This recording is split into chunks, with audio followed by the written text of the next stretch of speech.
Good evening and welcome to the Nighttime Heat rated on Prime FM 105.5. This program is being streamed live on our Facebook and our YouTube channel. Just tap Nighttime Heat, and of course, you're going to watch the show online. We are also streaming live on Prime FM Monrovia 105.5. Again, Prime FM Monrovia 105.5. And of course, we are also streaming live on our Facebook and our YouTube channel tonight. You want to follow the show? Just tap Nighttime Heat either on your Facebook or on your YouTube channel. And of course, you're going to follow the show and you're going to enjoy the show tonight. Well, tonight promises to be very, very interesting. We've got lots of interesting discussions tonight. We want you to share the show, kindly share the show, so that your friends, your relatives, your loved ones, your partners can also follow what's happening tonight on the Nighttime Heat. That's the only unboring talk show. In another word, that's the only talk show that leads you to sleep, man, to slumber. And then after which, right after we close, you can just, take a nap, and enjoy your sleep. It's not a talk show that runs up to 12 o'clock. We're not going to suppress your sleep for that. No, just tune to us at 8 o'clock at this time. And of course, at 10:30, we're shutting the doors. And of course, we're walking out of here. So tonight, like we said, between now and 8:30, we'll bring what we call on the margin. We're going to look at some stories tonight. My panelists and I, we're going to look at some stories tonight up to 8:30. And of course, at 8:30, we'll have an interview, an interaction with a Nimba County Senator Samuel Koga. You'll be our guest for just 40 to 45 minutes. And then after which, the panelists will continue to talk about more and more trending issues. So share the show tonight, because it promises to be very, very interesting. It promises to be fiery, because I know my panelists, they are conversant of the national issues, and they don't come just one-sided. Everybody has his own opinion. We do tolerate. We do tolerate everybody bringing in his or her own opinion on matters of national concern. So share the show. It promises to be very, very interesting tonight. 6 minutes after 8 o'clock tonight. Let me welcome David Benedictus Erasmus Namwitawe. He's always on time. David, welcome to the program. I'm time conscious, Sabo. And I like to. Dave, I already said that. I already said. And I like you to emulate me, and then other guys need to emulate me and they come on time. I'm time conscious. And that's the training, We sort of be somewhere 10 o'clock, be there about 5 minutes or 10. Are you insinuating that George Kennedy is not time conscious? I beg you, don't put me in trouble with George Kennedy. I only ask because, you what no, that man is a lunar bird. His partner hasn't come yet. Oh, he's a lunar bird. But you on my mind. He's a lunar bird. George, welcome to the program. Thank you so much. Good evening. I'm sorry. Last night I saw it came around. Yeah. We had serious technical problem. Yeah. But that has been sorted out now, and we are told by the management that it wouldn't be repeated anymore. They've put in all the steps, to avert that in the future. That's great. Good evening to all many listeners who want to say thank you. Please share the show. We are back in full gear, ready for you. And we hope that you also call in so you can make your inputs. Surely. Yeah. So tonight, like we said, the show promises to be very, very, interesting, very fantastic. Just share the show if you want to watch online, because I know maybe you in the diaspora you want to watch. You can watch on your YouTube. Just tap Nighttime Heat, and of course you hit the notification bell. You subscribe and you hit the notification bell so that anytime the program comes on, you are live. You watch the show live online. Also, maybe you want to watch on your YouTube. I'm on your Facebook. You are in country, or maybe you are out of country. Just tap again, Nighttime Heat. And of course, you're going to watch the show online. Wanted to share tonight edition, as always. It promises to be very, very interesting. Now, Dave, let's try to talk about the margin because we have just 20 minutes to join our guests. Often we discuss.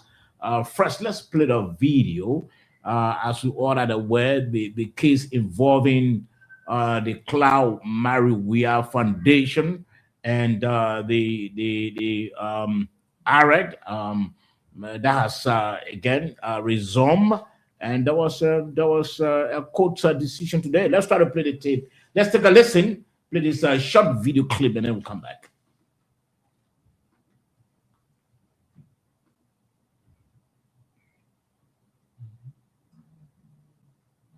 You're listening to the Nighttime Heat, directed on Prime FM. Watch it online. And we are just on procedural issues now, but the public knows that the matter is at its finality, and we will act inconsistent with the law. But deep down into your heart, do you think that's the case?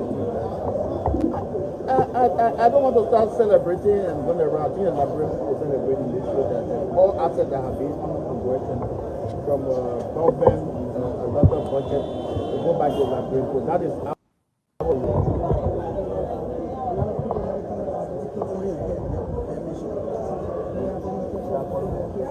There are more cases, as I stated in one of our press releases. We have 40 cases on our docket that have to do with former officials that were involved in the looting government resources, government assets, and what have you. And so those cases will come to court indefinitely. But this is the commencement of our litigation, and we are not surprised that this has happened. At least now today that the Liberian people. Okay, it seems that that video has ended, but the matter is that Dave and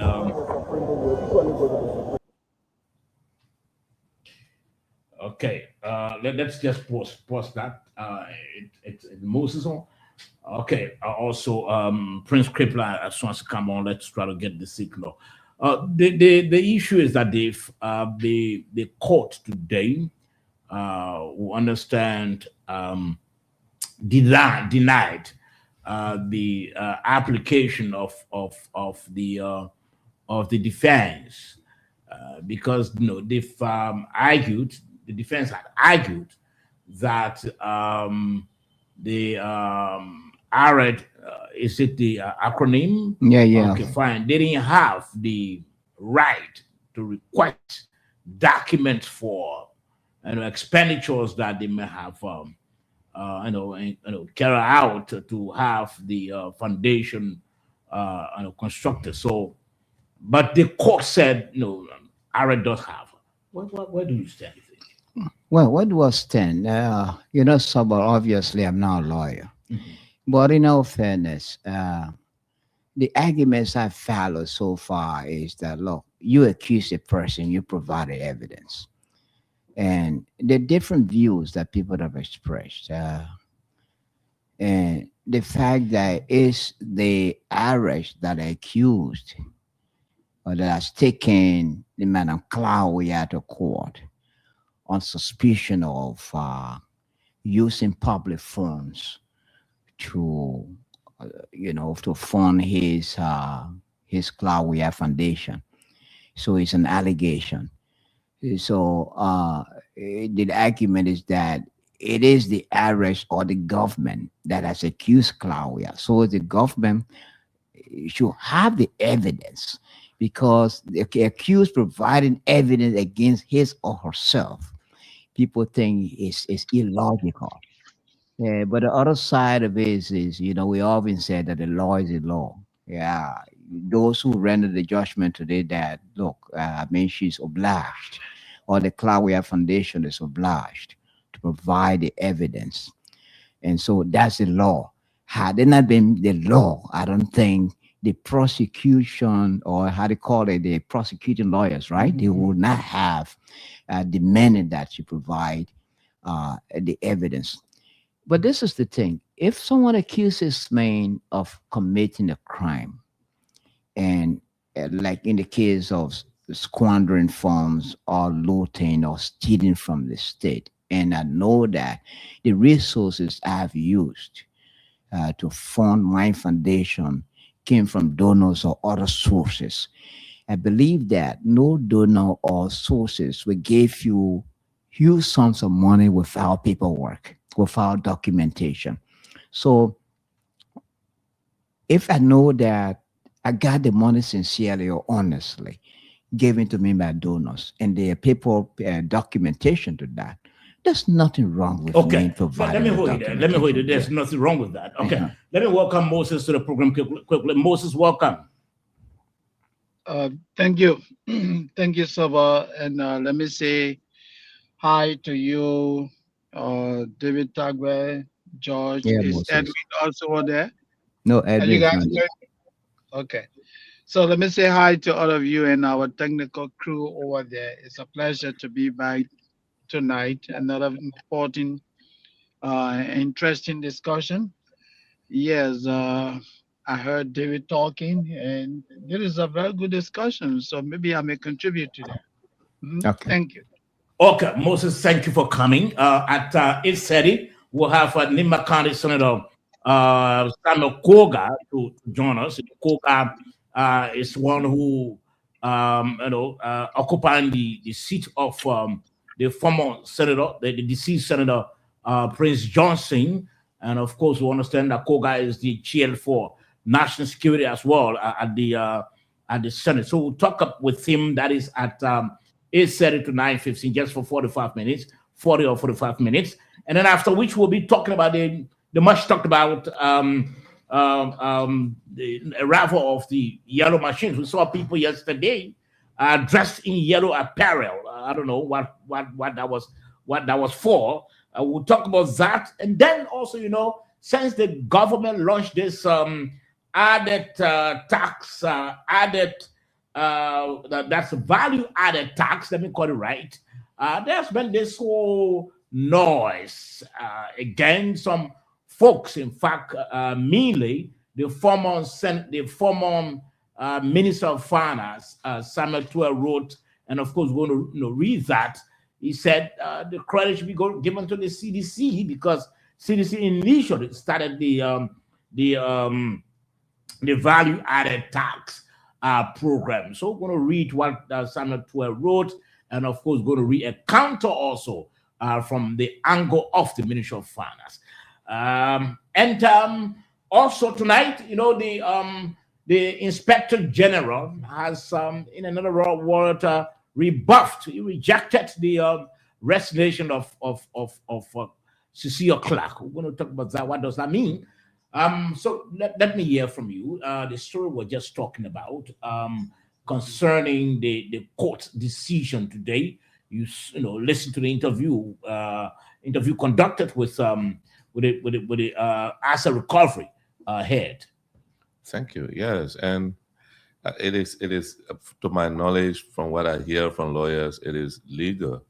The truth is, I'm told that asset recovery went to Clawia Foundation to get information because the first delay was budgeted for in the national budget over the years. So looking at the foundation, the asset recovery went there to find out as to who's this property for. Is it a personal property, a foundation property? Is this government funding? They say no, they're not government funding. They say, let's see the paper. In fact, they wrote a BMC company that built the buildings and said, look, send the papers to Clawia Foundation. Said no, they went to court. I mean, trying to pull hot to asset recovery, demanding documents from them. The court ruled today that yes, they can ask you for it. You can present it if at all you show. But I think there's a law that is just that our colleague is not in today, but you don't provide evidence. You don't submit evidence against yourself, and this is what the asset recovery it's demanding. I don't think the doctrine that said I'm not a lawyer, as I said. The doctrine that said the burden of proof lies on the accuser. I don't think it falls in this line. The matter is not in court for trial, right? the Clark Foundation wanted to stop the asset recovery from seeking documents from them relative to this particular building, this particular facility, and they asset recovery said, no, we have it is in Liberia, it's owned, it's been run by you the first day, so we want to know. They said no, so they went to court, and the court said, look, if all you show that you get these assets clear, show the documents. That's a public facility. You claiming it to be private, so you should show the record to show that you really got these documents and this property from private foundation. So that's where the whole case was. Asset recovery didn't go to court. It was the Clark Foundation that went to court to stop the asset recovery from asking them for documents. Let me hear from Moses. Moses, with what is obtaining now, do you think the asset recovery, the Clark Foundation may likely take a flight to the Supreme Court? Yeah, I hold the chair. You Moses? Yeah, do you hear me? Are you hearing me? Yeah. Can you unmute? Yeah, do you hear me now? Yeah, we're hearing you now. Okay. Do you think, yeah, no, what I was saying, yeah, I heard the chair of the asset recovery thing, and he did say that the foundation has opted to go to the Supreme Court. But like George was saying, I agree. He's absolutely right, because the office of the First Lady is considered a public entity. Her husband has significant influence. So if he has significant influence and you set up a foundation and you claim that, hey, this is a private entity, all the government is asking you to do is say, hey, establish your legitimacy. Bring us the evidence to show that this is completely yours. As a matter of integrity, if I were in our shoes and I know this is my personal property, look, we're not even going to go back and forth. I tell my people, just submit all the records to prove that I actually earned it. There's no need to run up and down. Let me tell you, even in the United States, there are other people, people in prominent places, President for there, other than the wrong foundation. But they make sure they do so in keeping with the laws of the country. That's how it goes. So if you did something that raises a red flag, legally you are under obligation to provide the evidence. I don't think the government is in the wrong. No. Okay. You don't think the government is in the wrong. Now, gentlemen, we got about 9 minutes to go. We got about 9 minutes to go to take the interview with the senator of Nimba County. But another case again to the surface at the court at the Temple of Justice. The case that has to do with the former. Do we have a video there, right? Okay, let's try to play the video. The case that has to do with the former Minister of Finance. Let's look at the video, and then we talk about that quickly. So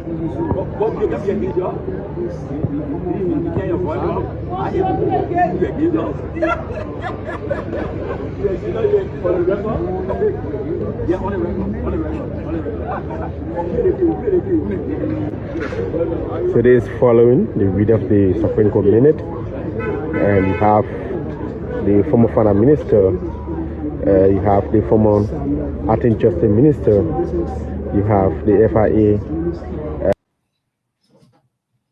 Okay, I wanted the clip that has to do with the interview with the Solicitor General. You don't have the clip there? I'll send the clip to you. Okay, you don't have it there? Okay, please have it. Tell you to come in. And the thing is, the case that has to do with the former Minister of Finance today resumed. All in all, they've been saying that they should be held liable for whatever usage of resources because the law that covered the president also covers them as well. So but the court did say that that's not possible. They did exactly what they wanted to do. But today there was an interview conducted with the Solicitor General, and he said that that case would be the most shortest case, in court, because the defendants have already admitted using the money. I wanted us to play that interview quickly.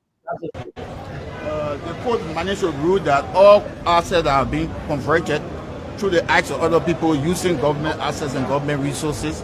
The courts are ruled now that it is our responsibility to make sure that we collect all the documents and all those instruments that are relating to that conversion, and make sure we conduct our criminal investigation. So we have 3 institutions already complied. How do you think the assets No, that's the wrong tape there. You have the right tape. Okay, so gentlemen, that's the case there. That's the case. The case that has to do with the asset recovery. Not the asset recovery, but the former Minister of Finance. Let's begin with you. Yeah, I saw the video today, and I also listened to the Solicitor General, and I mean, he's been very optimistic about winning this particular legal battle. What the Supreme Court did the other day, in fact, there's a precedent case with Brani Samukai, Madam Salif in the AFL, when he was found guilty of allegedly of stealing, not even allegedly stealing AFL money. I mean, it's almost like the same case as this, all right? When the Minister of Finance, the then Minister of Finance, is on air, on tape most of the time, saying that yes, they use the money, but they use the money for national security purposes, so they will cover honor the executive immunity. And the Supreme Court has struck that down, saying only the president enjoys executive immunity. So with that, I think that from that point, that the Solicitor General was saying that this case will be one of the shortest cases, criminal cases, that we're going to try. Because, I mean, when I saw the former finance minister walking from the court, I mean, I felt a little bit sad, because, I mean, he was so, his physical demeanor was so poor. I felt that, it was a setback really for me. Okay. So let's hear your take on this matter. There's an interview that was conducted with the Solicitor General, and he said that this case will be the shortest, so far in court, because the defendants have already admitted, using the funds. Yes, I did listen to the Solicitor General. I watched that news interview. He did say that this is going to be the shortest, but like he indicated, the immunity, the executive immunity, which Samuel Tuet and the others were talking about wanting to benefit from, I think the court ruled that is not applicable to them. So it means that they have to take full responsibility for whatever that they did. I think George did make reference to former Minister Brani Samukai. When they prosecuted Brani Samukai, it was the same theory. They used the same law. So the Bible said, do unto others, right? As you have them do unto you. Okay, all right. So is Kripla on now? Okay, Kripla, welcome to the program. Thank you, Sova. Okay, so in 3 minutes, we'll be joining the Senator of Nimba County. But Kripla, let's hear your view on the matter today involving the former Minister of Finance. So Sova, the Solicitor General, whoever how you call it, made it very plainly that the case is political. It is part of the government desire to wish on past officials of the government, especially key individuals who are considered the movers and shakers of George Weah attempt to reclaim the presidency. In the government quest to destroy the CDC, to create a one-party state, they are going after their political rival. I think Mr. Tuet is a victim of the government policy to go after her political rival. The Solicitor General was only communicating what is being said behind the scene by the executive. The executive is currently influencing the other two branches of the Liberian government. There's no independence of the two branches of the Liberian government. That's why the president appointed a handpicked, Chief Justice of the Supreme Court, who is executing the agenda of the president. But again, I would like to remind them that the Boyka is not going to remain in power forever. Boyka, terms of running the country will end. If they want a country where every president that can go after the political rivals, they can be rest assured that they will suffer the same fate. Those who argue that the case is the same as Brandon Samuka case, no, it's not the same. AFL soldiers complain Brandon Samuka that their benefits were being misused, were being used by him. And unlike the Tue case, it's a different case. Those are actions that were taken on the basis of a decision of the government to impact the government, not to a personal benefit. Brandon Samuka took the money, intended for AFL for his personal benefit. Okay. So can I come in. If you come in, if you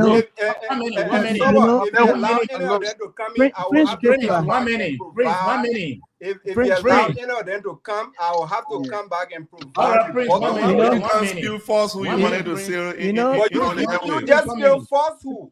You spill falsehood. Prince You just get a latitude of time to just say falsehood on the radio.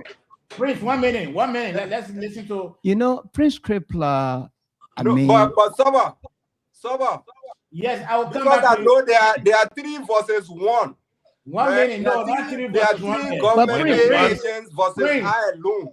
When the one rotten apple, I'm going to go apples. That one rotten apple has the power to also counter their position. Prince, 1 minute. 1 minute, Prince. Prince is oblivious of the past. He's saying that, look, the Brandon Samuka case is different from the case we're talking about now. Brandon Samuka, in fact, the first time Prince lied that Brandon Samuka used the money for himself. Brandon Samuka used the money for the soldiers. He said that.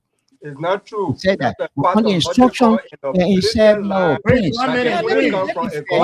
Prince, Mr. CDC, I beg you, let me talk. No, he's not Mr. UP. Yeah. Don't do that. He's not Mr. CDC. Prince, just 1 minute. You have the time. Nobody may call me Mr. CDC. I could have been. You're not Mr. CDC. You are Mr. Prince Crippler. Okay, Mr. Prince Crippler. Prince, 1 minute. Let the man learn. Let him take it back. Okay, I take it back. I apologize, sir. Sorry, thank you for apologizing. Defeated must rather come. You have to speak. So, but Prince, can you finish now? Prince, the first thing here is you lied on Brandon Samuka. Brandon Samuka did not divert the money into a personal use. Brandon Samuka told the court he used the money on the soldiers. That why he told the court and how he found guilty when he used the money on the soldiers. Please, let's be civil here now, please. On the instruction of have your time to speak. On the instruction of Madam Sirleaf. But the same immunity that Madam Sirleaf as president enjoyed at that time, Brandon Samuka did not enjoy it. And there's a popular saying in Liberia here that what goes around comes around. In fact, it's not only in Liberia, across the world. What goes around comes around. It was the same reason why Brandon Samuka was also denied the senatorial seat here he won in Lofa County because of that same money business. And Brandon Samuka did that on the instruction of Madam Sirleaf. And he showed, in fact, he provided notes, documents for that to substantiate his claims. Now, here you are. Someone is saying that he spent the money or used whatever funds, public funds, on the instruction of President Weah. So he claiming the same immunity that covers President Weah. The similarity is obvious, Prince. Which one you want to divide from? So can I provide the similarity here is obvious that the same thing on the instruction of Madam Sirleaf as president, that Brandon Samuka used the money in the interest of the soldiers. And someone is telling the court or saying that it was under instruction of John Weah. So what's the difference? What's the So difference? can I answer The that now? similarity, Prince, the similarity is obvious. There's nothing you can defend here. So what? The similarity is let me obvious. I just want to say something quickly. But someone Yeah, the man said Prince, my 1 minute. nation about Prince, me, Prince, and you one want to allow somebody minute. else to You speak come in, without me Prince, 1 defending minute. myself? Prince, 1 minute, you're The coming. man said you're coming. Yeah, Moses. Okay, look, I just want to say this to Prince. You know, Prince, in intellectualism, when you come with honesty, you come with open-mindedness. Don't just be a follower. Even if you're looking at the thing, it's white. They won't call it black. And because of fanaticism, you want to misrepresent that and just make yourself to look bad in the eyes of the public. The purpose of radio is to educate. The role of the media is to educate. We can't sit here, you misrepresent the truth. What you see doesn't reflect the truth. It's a blatant lie.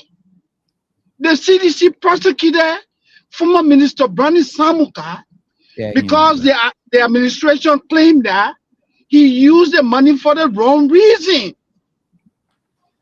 President Ellen Johnson, former President Ellen Johnson Sirleaf, spoke to the issue. Minister Samuka said he acted based on presidential directive. Period. It is the same claim the former Minister Tua is making. And you want us to believe what you're telling us? Like we live in Your utopia? position is clear. Can you What's the allow difference?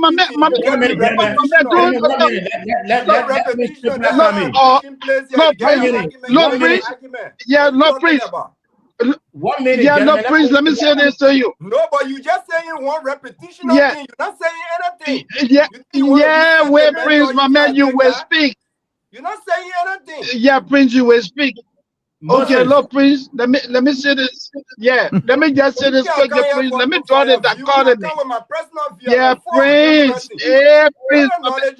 My man, Prince. Yeah, Prince. Nobody say you're not Yeah, knowledgeable. Prince. No one can say you're not knowledgeable. But why you want to question my argument? Yeah. You want to validate your argument. Our guests are two donors. Can I allow? Yeah. But let me just complete my thoughts. You got argument more than me. No, Prince. Yeah, Prince. Let me just complete my thoughts. Let me draw the dichotomy between before the public and prosecute. Prince. Let me draw the dichotomy. Prince, let me quickly draw the dichotomy. Yes, Soba. This is very important. Let Moses. Soba, this is very important. No, Prince. Our guest is on. Okay. So okay, let's move on. Let's move to the guest. Everybody know who Moses is. I gotta clarify. You don't get anything to say. No, my man, Prince, Prince. Prince, after the guests will come back to the discussion before we go to the issue of the yellow machine. The guys spill all kind of lies about me. They bring me Prince, before public. All right, Prince. The guys is there in 1 minute or 2 minutes. I can't clarify. Prince, no, not 2 minutes. I give you a minute. Clarify. No, but Moses did not learn. Prince, You didn't allow Moses to learn. I have not spoken to the issue. Prince. So he speaks. But then somebody, you will not be fair. You will not be fair to me. If this man's gonna get 1 minute to speak, you should allow me to complete my thoughts. Allow Moses. All right, Moses. Let the guest after the guest, bring us back so we can talk about this. Let's move to the guest. Prince will come back. We'll come back to the discussion. Guests is here for only 40 minutes. Listen to the nighttime heat. Gentlemen, 1 minute. Gentlemen, 1 minute, please. We'll have to mute some people here if they're not following. You're listening to the nighttime heat, rated on Prime FM 105.5. And of course, we are also live on YouTube and Facebook. Just tap if you want to watch the show online.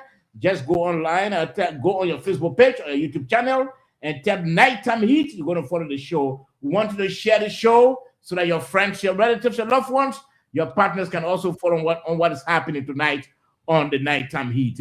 Our guest here is Nimba County Senator Samuel Koga. We want to say he's also the committee chair on national security. That's the man who, in fact, replaced former Senator, well-known, highly revered Prince Johnson. Senator, welcome to the program. Thank you, Sabo, and thank you to all hosts in studio this evening. I'm very much delighted to be your guest. Okay, many thanks. Now, let me just introduce to you our panelists. We have on the show Mr. David Talbot. Mr. Talbot is one of the panelists. He's in country. Also, we'll have on the show Mr. George Kennedy. Mr. Kennedy is also one of the panelists. He's in country. And then we'll also have on the show as panelists Mr. Moses Sandy. He's in the diaspora. And Mr. Prince Kripler, also in the diaspora. And then your humble servant. So that's the team of panelists we have here. Thank you very much. It's a pleasure meeting you guys. And we pray and hope that our conversation will be civil and the listening audience will enjoy both question and answer from the both ends. So we are willing and our doors are open for conversation. Okay. So, Senator, let me begin on this softer note quickly. Before going to other issues. Thank you. In fact, congratulations since you were elected by your people as senator. We're having had this sort of an opportunity to speak with you. So I want to congratulate you. But first, how is Nimba County and what's popping up there? Well, Nimba County is fine and things are calm. Except for the incident that occurred that been in news that had to do with the missing of children or alleged killing of children by an elderly woman. And more besides, the issue that has to do with the land misunderstanding between the army and the civilian in San Nicolas as well. And we trying to mitigate the process. So far, so good. Nimba is cool and calm. Okay. So how do people refer to you since you assumed the role, since you replaced the former senator, the deceased Prince Johnson? How do your people refer to you as godfather of the county? Do they refer to you like that, or how do they refer to you? Well, there are mixed reaction. Others refer to me godfather. Others refer to me senator, and different names. You name it, man, refer to me. And the only thing so far so good that people don't understand based on constitutionality that they always refer to Sion and Gion Senator, which I told them wrongly that the issue of Sion and Gion is abolished at this time because if you read Article 46 and 45 of the Constitution, Article 46 gave rise to someone referring to as the upper senator who had a higher vote, and they refer to as senior senator. But Article 45 is clear, and it categorized Senator Twain and I in the category of replacing someone who, due to death and also otherwise, because Senator Twain ascendancy derived from otherwise in the Constitution. Otherwise means the vice president was elected as a vice president, and then there was a vacuum created which he occupied to complete the tenure. So we both had equal votes in the House, and then so far so good. Now, before my colleagues can come in, how would you said that mixed reactions and a mixture of ways that people refer to you, but how would you want them to refer to you? As a senator of the country, but the nickname of Godfather, I always say God doesn't have father. But it's just like different way of, honoring or giving some sort of respect to leaders and what have you. But, I don't want to discuss that in content on grounds that I don't want to pacify myself. But quite frankly, the man whom I succeeded will refer to that name. So, giving a birth to your, giving your name, your grandmother name to your daughter, actually you refer to her as a name as a grandmother. So that's just a matter of respect. So, in another word, you like for the people to refer to you that way. Of course, yes. Over the vice president. Well, the vice president is the vice president of the Republic of Liberia. He had graduated from the stage of controlling country. We control the country, and we are the head of the country. So that is very clear. Okay. We So refer to him, we refer matter to him based on courtesy, being that he one of the sons of the country, and he first among equal in the country. So we give him that respect. But he doesn't have exclusive control over the country as he has over the states. Okay. So finally, before I go to my other colleagues, were you part of those who voted for this ArcelorMittal deal? Because bulk of your people, including Senator Jan Twine, been advocating that the deal has not been benefiting your people and has been against the interests of the people. Were you amongst those senators that signed that deal? Yeah, I voted yes. I You voted voted? yes. I voted yes. On what ground? Oh, it is my constitutional right to vote, and I voted because I think Yan plays some significant roles in the process that some of the MDA, some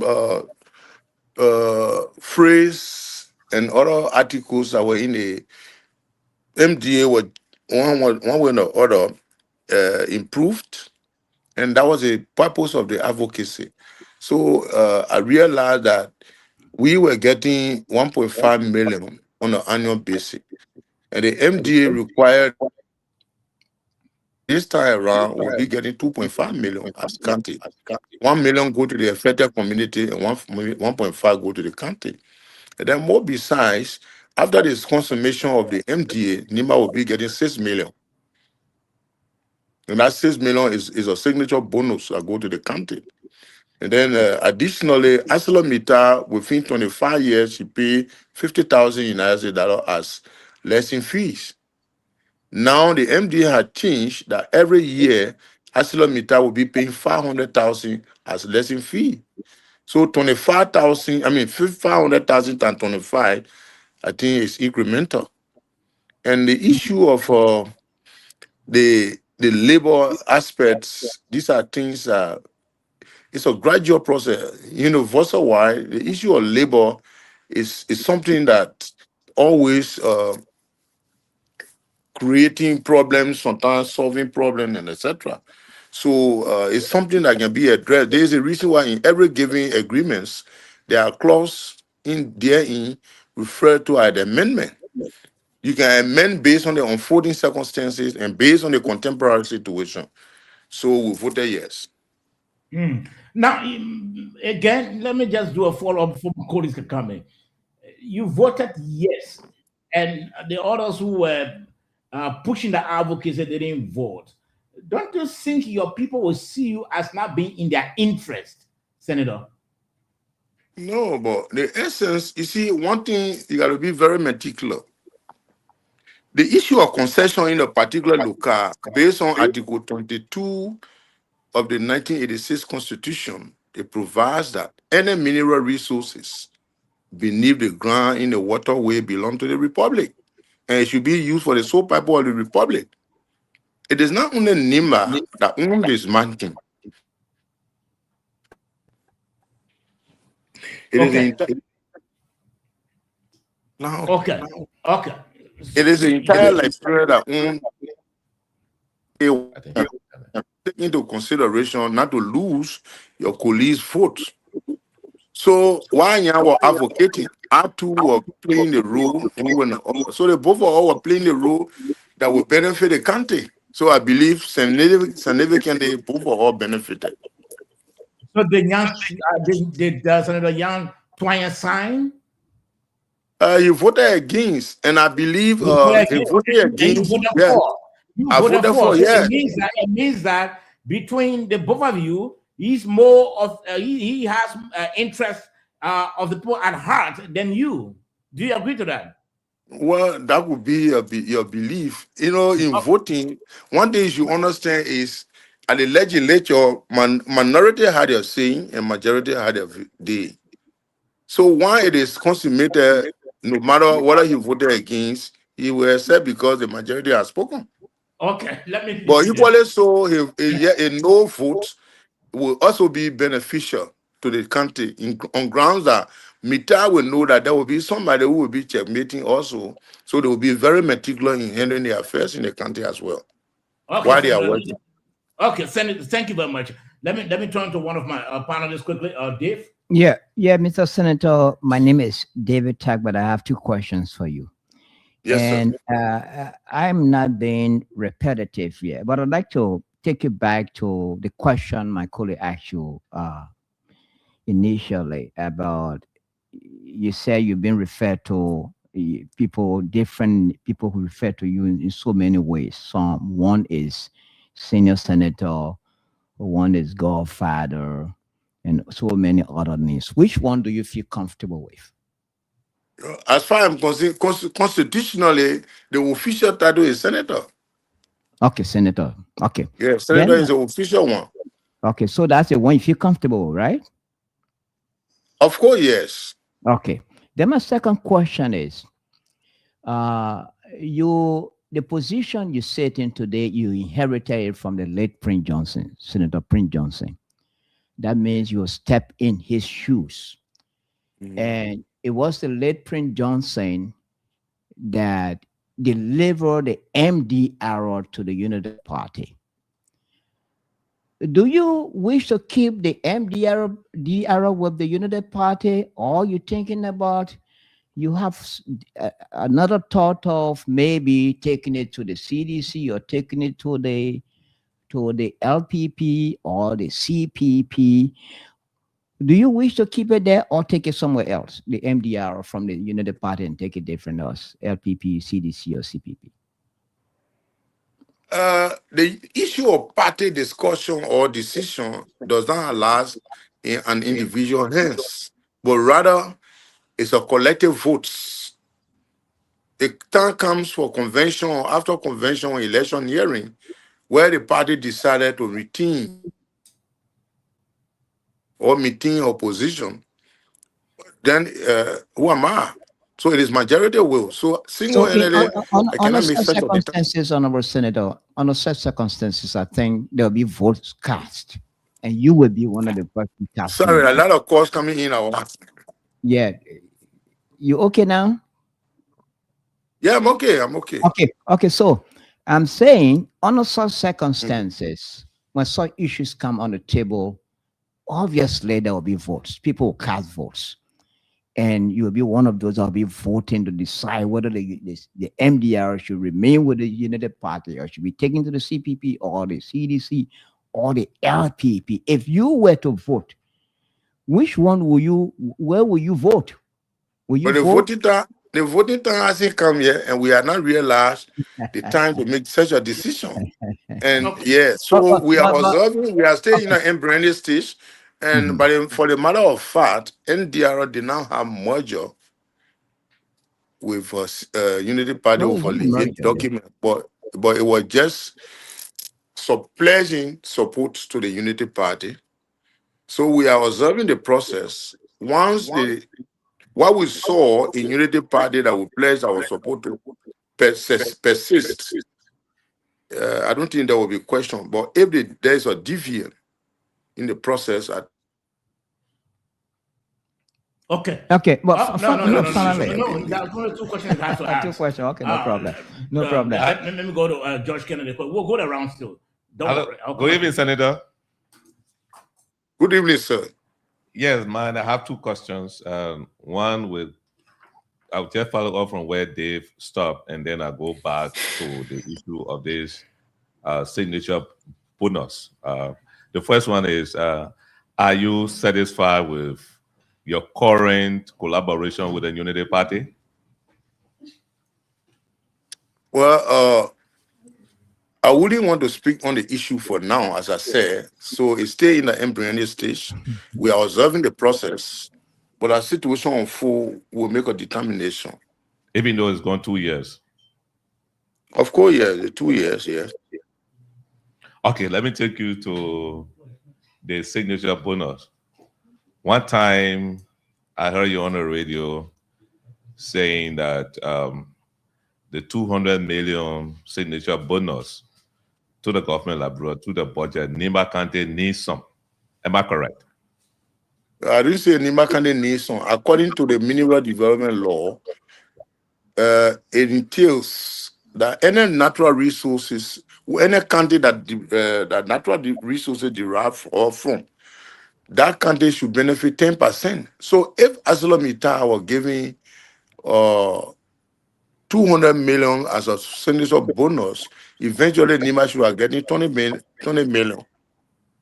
But the vote was taken against my will, for which I voted against the passage of the budget. And we say per se, saying this is a budget, we are observing the process. Should there be any opportunity of such, we insist that we get our just benefit. So what about the 6 million signature fees or bonus you're talking about? Where did it come from? It come from the same how do you call it? From the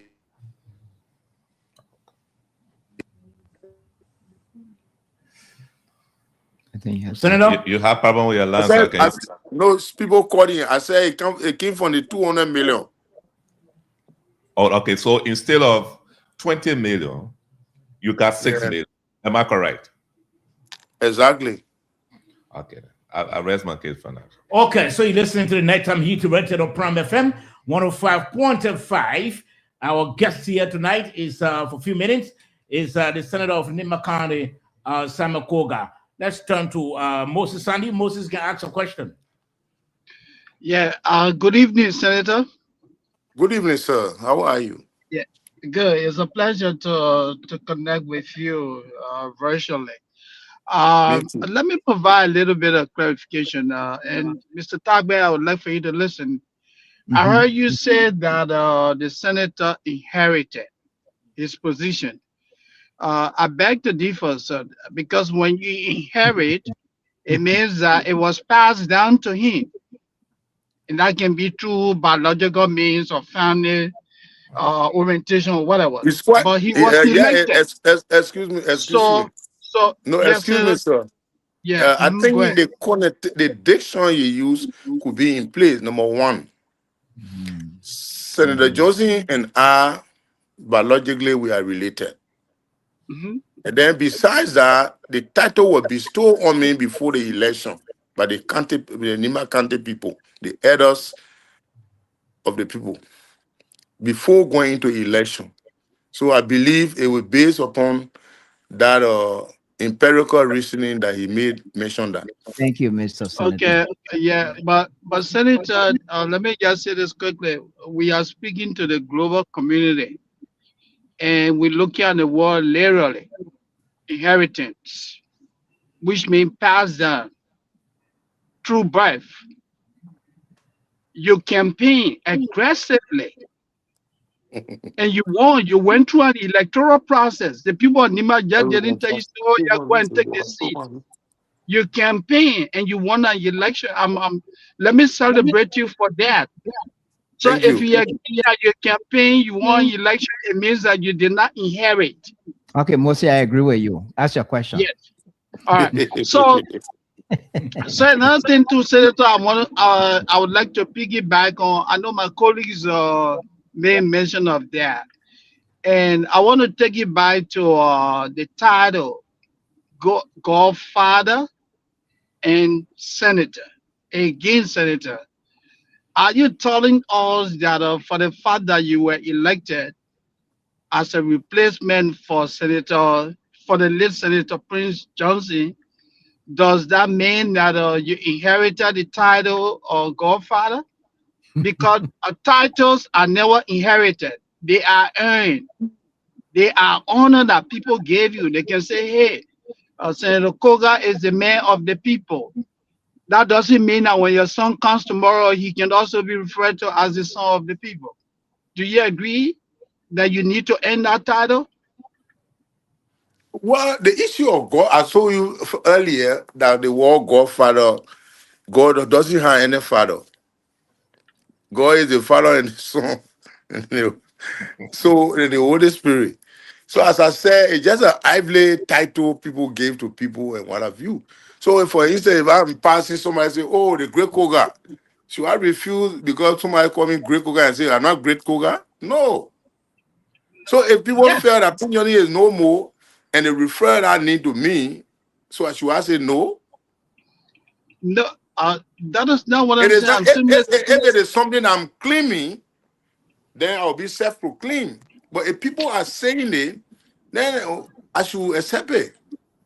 okay. But the issue of Godfather, as I said to you, I said my official title is a senator. There's no Okay. salary Great. for Godfather position. There's no salary for Sion Senator position. The Okay. senator position is being paid for. Okay. Okay. Thank you. And I'm and sorry. Yeah. Tagba, please, I mean, Sawa, please, Senator, Yes, can you sir. talk to us briefly about your relationship with the Vice President? Because I have watched you a couple of times, and you really coming across as upset. You felt at some point that you were being belittled by the Vice President in terms of some of the actions that he took, things that you guys discussed in unison, and then he made unilateral decision, and you felt belittled. Describe the relationship with the both of you right now. Oh, but from the onset, the relationship have been cordial, except where we talk about the issue who is the senator of the country. Can the senator do the vice president job? No. Can the vice president do the senator job? No. So it's just a matter of issue of bureaucracy. And we should understand the lines and the position when it comes to division of labor. So yesterday said the vice president called me and said for long I haven't heard you. Are you okay? I said, yes, I'm okay. So I don't have any personal issue with him. But we are only saying that anything that has to do with the country, by respect, the same respect the president gave him because he's from the country, we equally so it should be referred to us. We all sit down and brainstorm and make a decision that all of us will be part and parcel. But it should not be one man. That's my only concern. And when that is done, there is no noise. Okay. All right. Thank you, Senator. Let's go to Prince Kripla before we can take another round. Let me just get started to baby. Just for example, or recently PYJ Polytechnic having negotiate, talk with the government to give her 100,000. When the money was received, I briefed the vice president that he called me and said, well, I think send the money is there. We need to open the school. But we need to have a meeting. And it was very fine. We all sat down, we discussed what the role are supposed to play and what the role he's supposed to play. So the role I'm supposed to play, when I put every proposition together, I should take it to him that where there is a decision we have reached.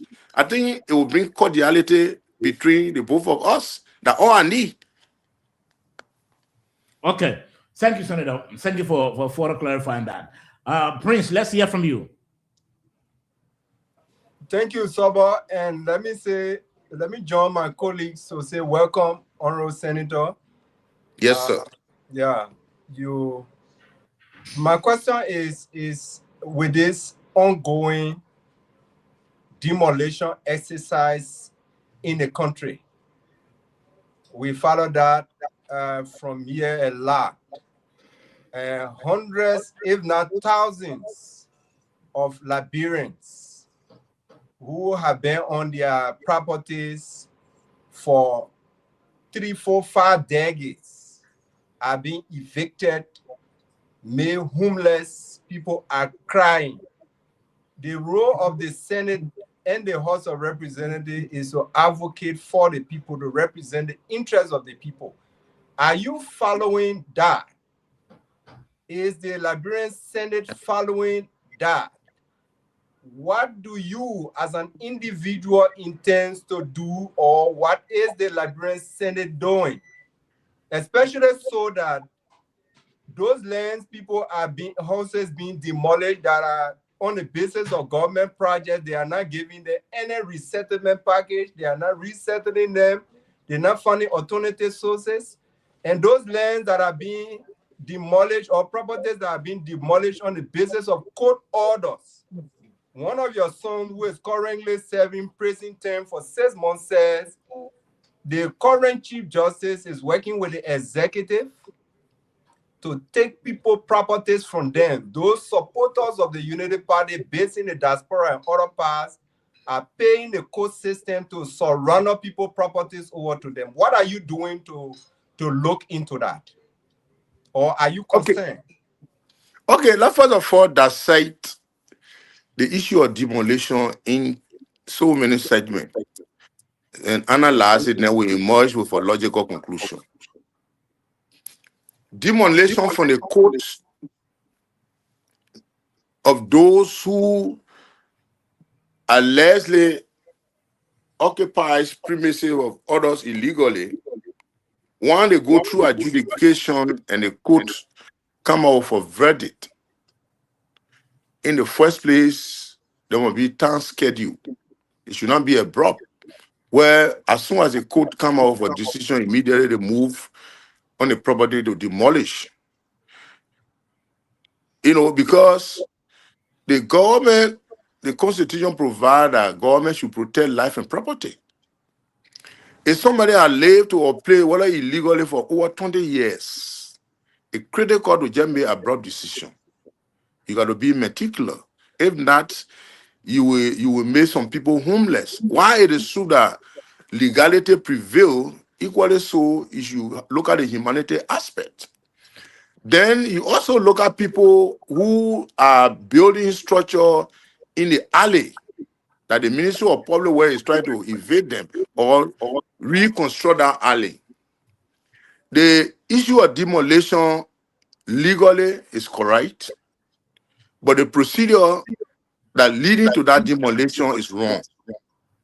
On grounds that in other advanced country called right near us in Cote d'Ivoire, we were in Cote d'Ivoire some part of 1994, something like that. When the citizens converged on Plateau, which is the central part of Abidjan, that beautiful, that show the gateway to the funnel of Cote d'Ivoire, it was encroached by marketers. They built makeshift, houses. They were selling, some people were using as a resident, even near the city bank, right to Plateau.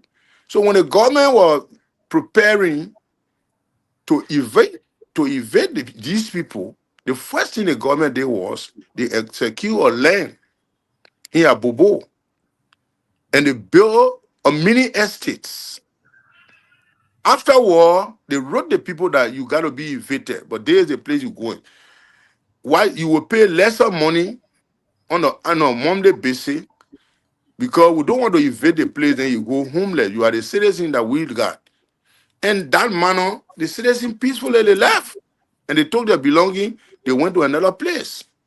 But unlike them, Liberia, yes, the law required that. But we got to be very, very careful. If not, the same citizen that you're fighting for will be suffering.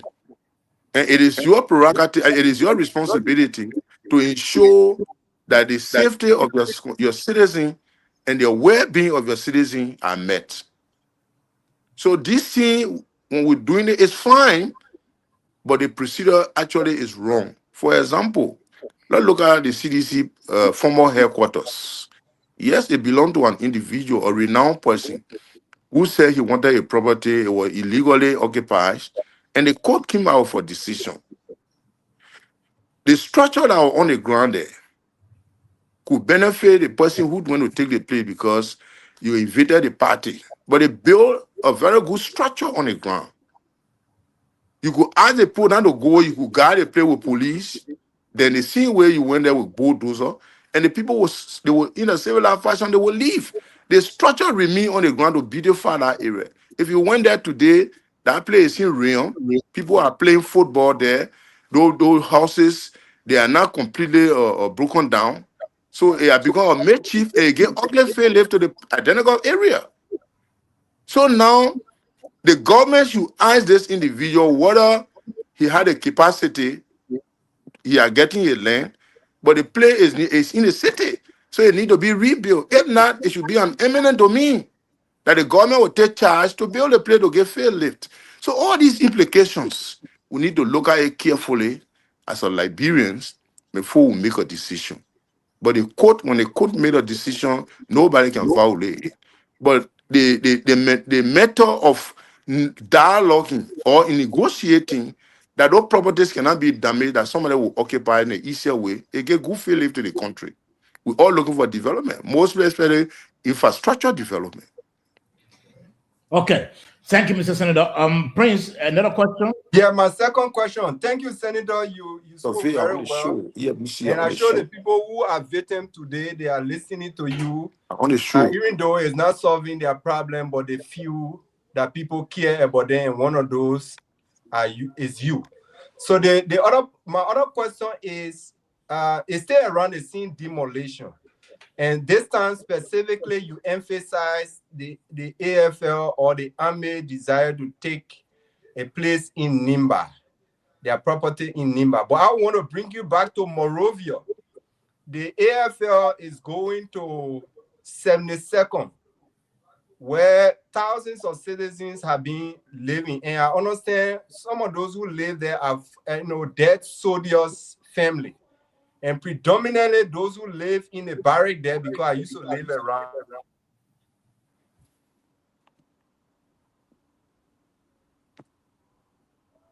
You're listening to the Nighttime Heat, rated on Prime FM 105.5. We are also streaming live on Facebook and our YouTube channel. Just tap Nighttime Heat, and of course, going to watch the show online and share the show. Our guest here tonight is Senator Samuel Koga. He's our guest here tonight. Prince, are you back? Okay, I think Prince gone off. Yeah, Sloba, please send a link to my Loon Star as well for back off. Okay, the link to your Loon Star. But I think you have to tap your Loon Star quickly to us who can send the link to your Loon Star. Quick 086-515-790. Okay. 0886 515 790. 90, yeah. Okay, send the link to that number quickly. Okay, so Senator, let me come in. There were, some months ago, you paid some courtesy visit at the home of former President George Weah. When you return from there were a lot of debates. Some were saying that discussions were underway so as to maybe go on a ticket of the CDC as its vice presidential candidates. And there were others who were saying otherwise. But let's hear from you. Is there any discussion with the CDC, maybe apparently to join them come 2029? Well, first of all, it be my imagination when people are less busy, about other people. You focus on people affairs and yourself. It's one of the issues that are actually affecting our society today. People just conclude on issue. In the first place, who is George Manneh Weah, Mr. George Manneh Weah? He's the former president of the Republic of Liberia. And beside that, he was a former senator as well. So it came a time that we were sitting together along with other colleagues, Bill Traore, McGill, and other senators. And they said, the former president has gotten on fire. So I think we need to go speak to him. I said, but then I will join you guys. Yeah, we went. We went and we visited him. We extended our, regrets about the incident, and we talk about what happened to him. He began to explain to us what really transpired, and that was the issue. So we left from there. When I left from there, now people start posting, "Oh, Kuga visited the former president, and therefore he had gone to decide. I mean, to discuss with the vice president. I mean, the president to go as vice running mate to him. In the first place, can someone vow to become vice running mate? I think it is your character that people will look at based on your popularity and comportment in the country. You can be popular and also get bad character. Because, for example, popularity grows in positive and negative form.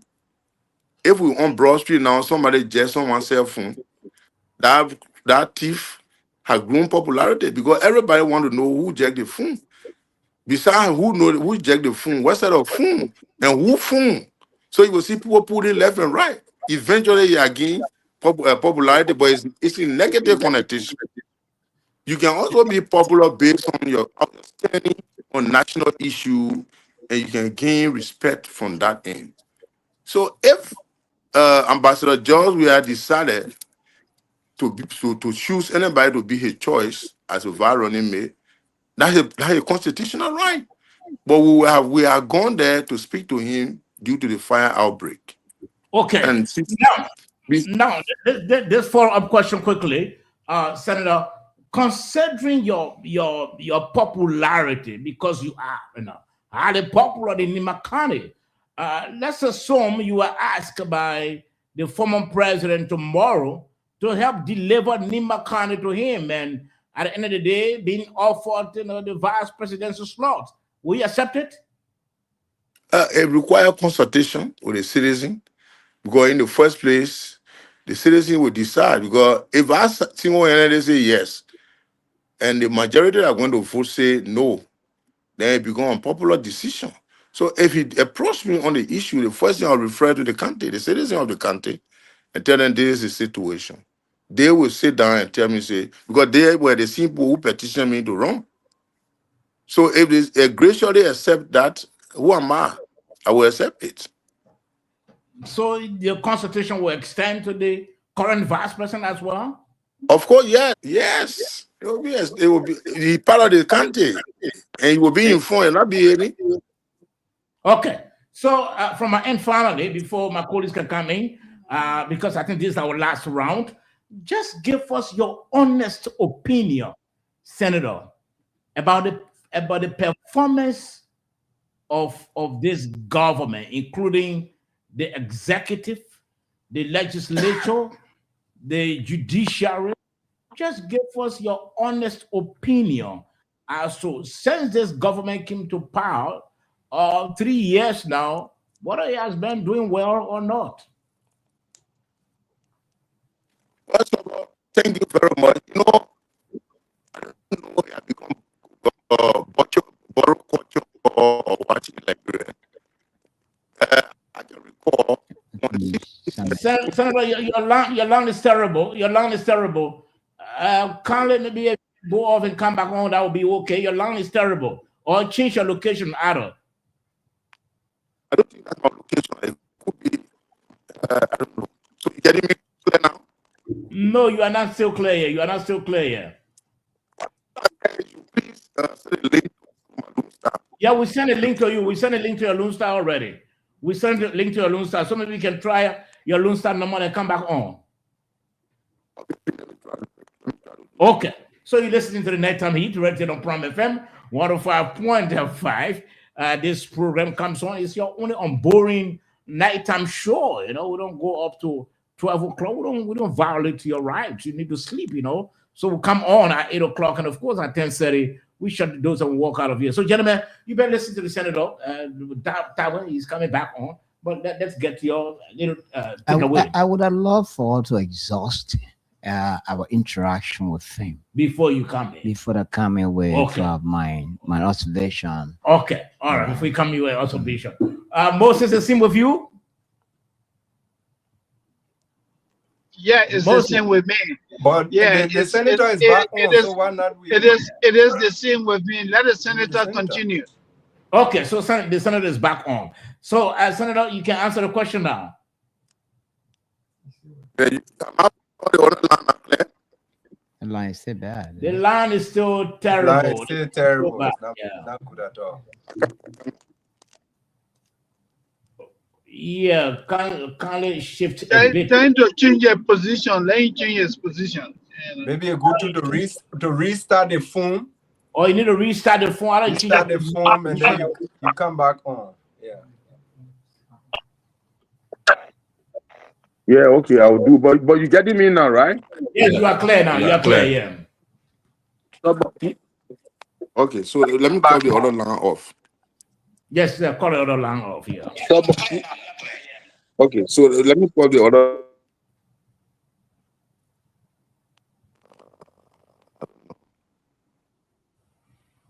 You're listening to the Nighttime Heat, right on Prime FM 105.5. We are streaming live on our Facebook page. We are streaming live on our YouTube channel. We are also streaming live on Prime FM Monrovia 105.5. We want you to share this show so that your friends, your relatives, your loved ones can also follow what's happening. Right after the interview with the senator, we'll do our own round talking about our takeaway. And then also we'll talk about yellow machines. One thing has arrived. And yesterday people were wearing all yellow, and I don't know, they almost let the entire hurricane, everybody yellow and yellow and yellow. So the yellow fever gripped the nation yesterday. We're going to talk about that as well. And I'm sure you also heard about the value-added tax program. We're going to talk about as to how did it start, because when it was launched recently by the government, the former Minister of Finance, Samuel Tuwe, he took a swap at the government and said, "Well, by right, you should have given us credit." So we're going to read exactly what he read, and of course, we're going to read a counter to that as well. And then, if time permits, the IG, the Inspector General of the Liberia National Police, has rebuffed the resignation of CC Clark. He said, "Well, the police is not a boss cult." I don't know what it does it mean, but he said, as far as it's concerned, CC Clark is still a member of the LMP. Is the senator back on? You're listening to the Nighttime Heat, read to them on Prime FM 105.5. Our guest tonight is Senator Samuel Koga. He's been on. Later on, he just went off. He's trying to, again, lock in so as to conclude the interview with this senator. And then the panelists are going to talk about other issues tonight before we can close up. The senator is back on. Senator, welcome.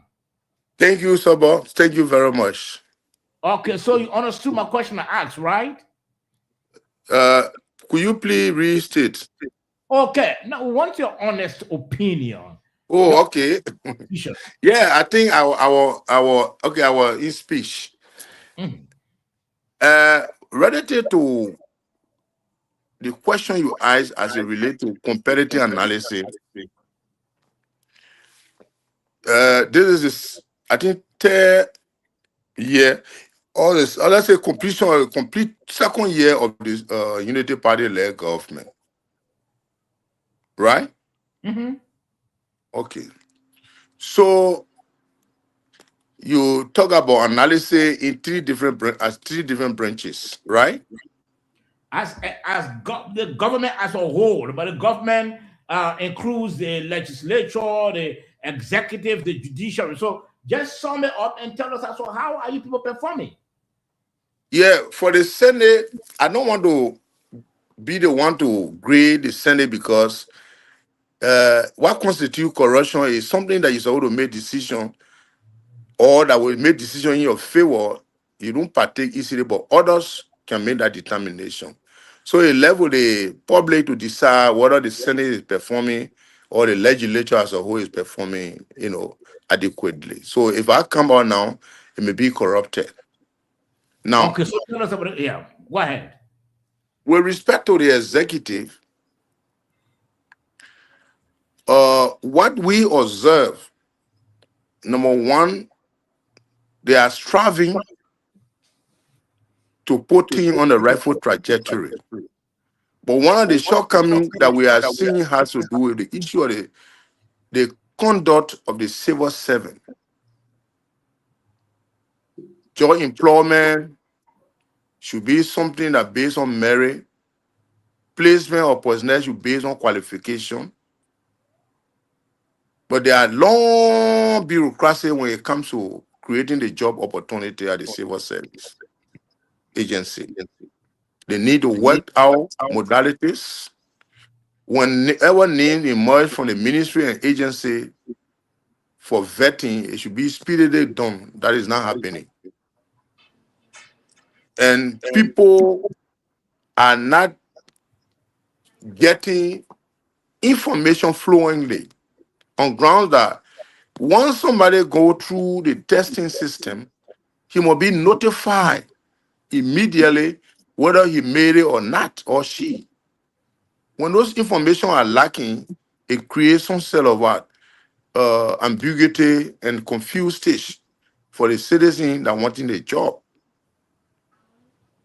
And then the issue of the imposition of the work permits from 1,000 to 3,000 United States dollars.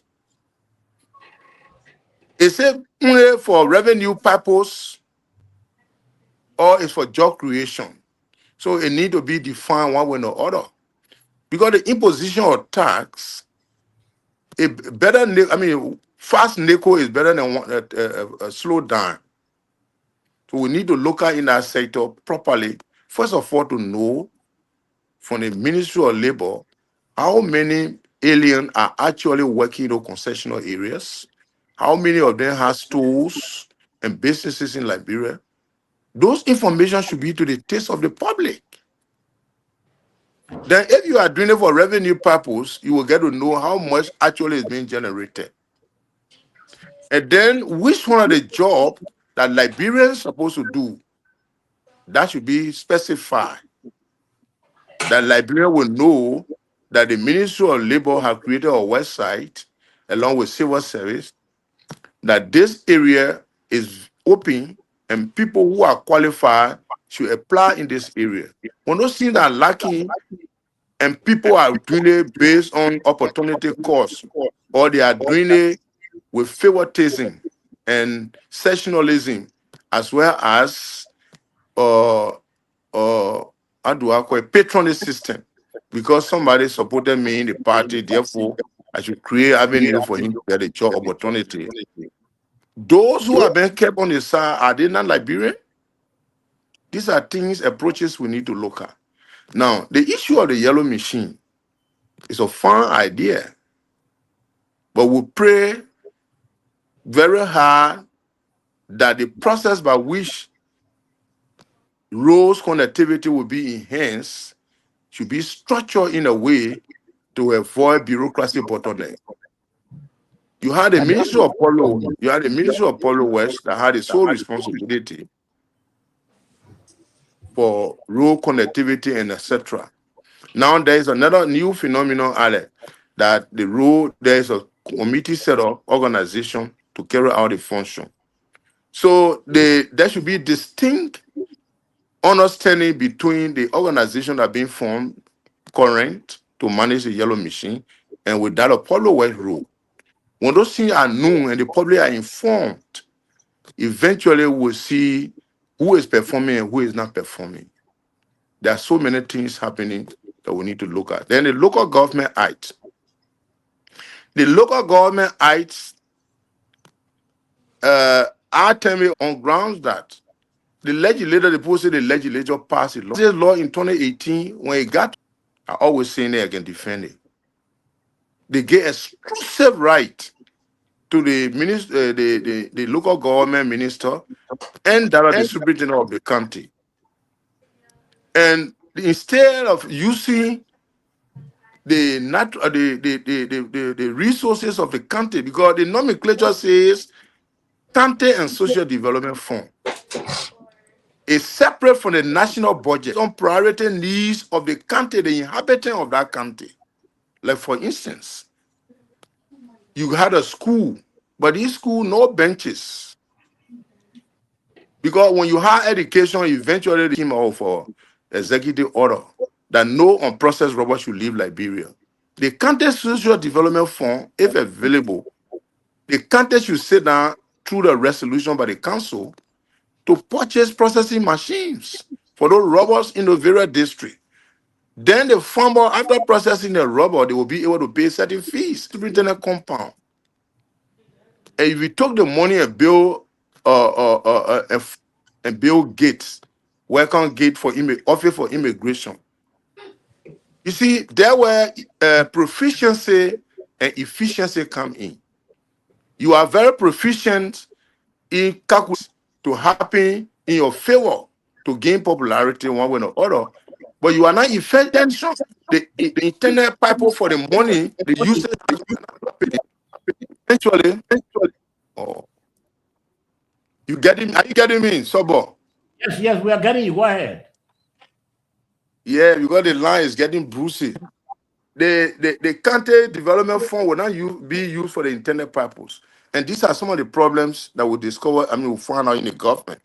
But when it comes to placement of personnel in the very land ministry and agency, we feel that the president is not making nomination in the rightful trajectory. People who are being nominated and subsequently confirmed and appointed by the president, there are people who with the petty grades.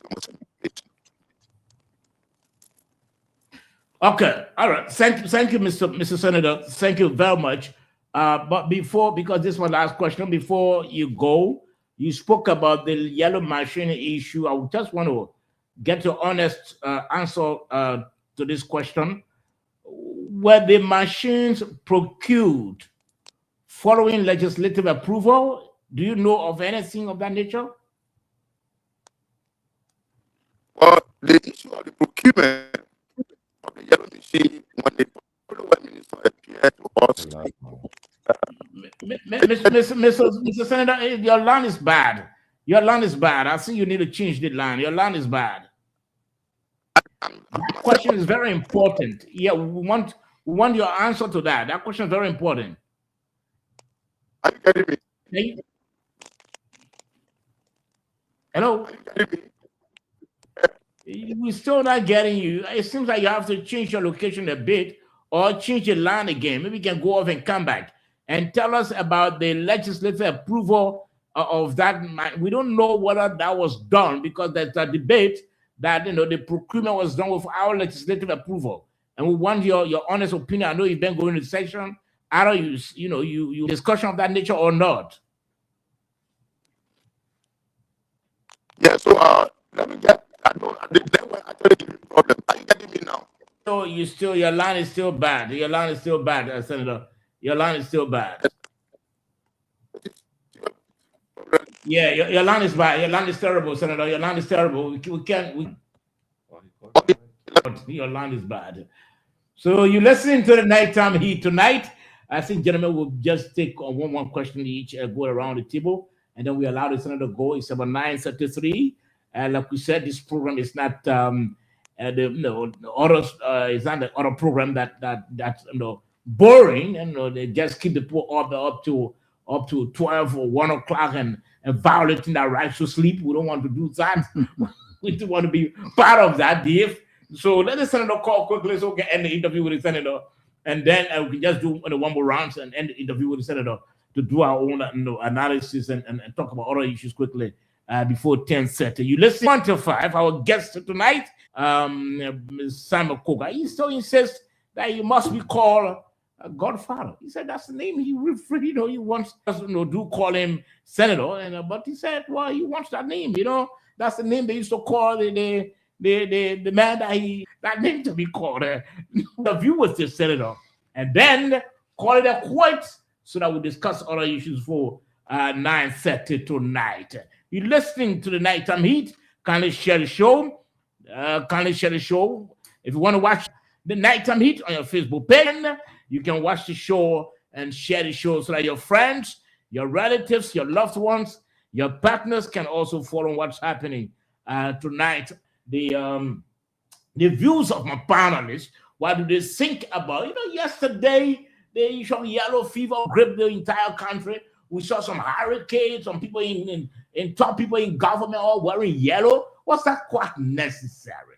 This is the first time that this country has brought in yellow machines. So what's the difference there? We're going to talk about that as well. And then also, you know, the value added tax program, you know, that was launched.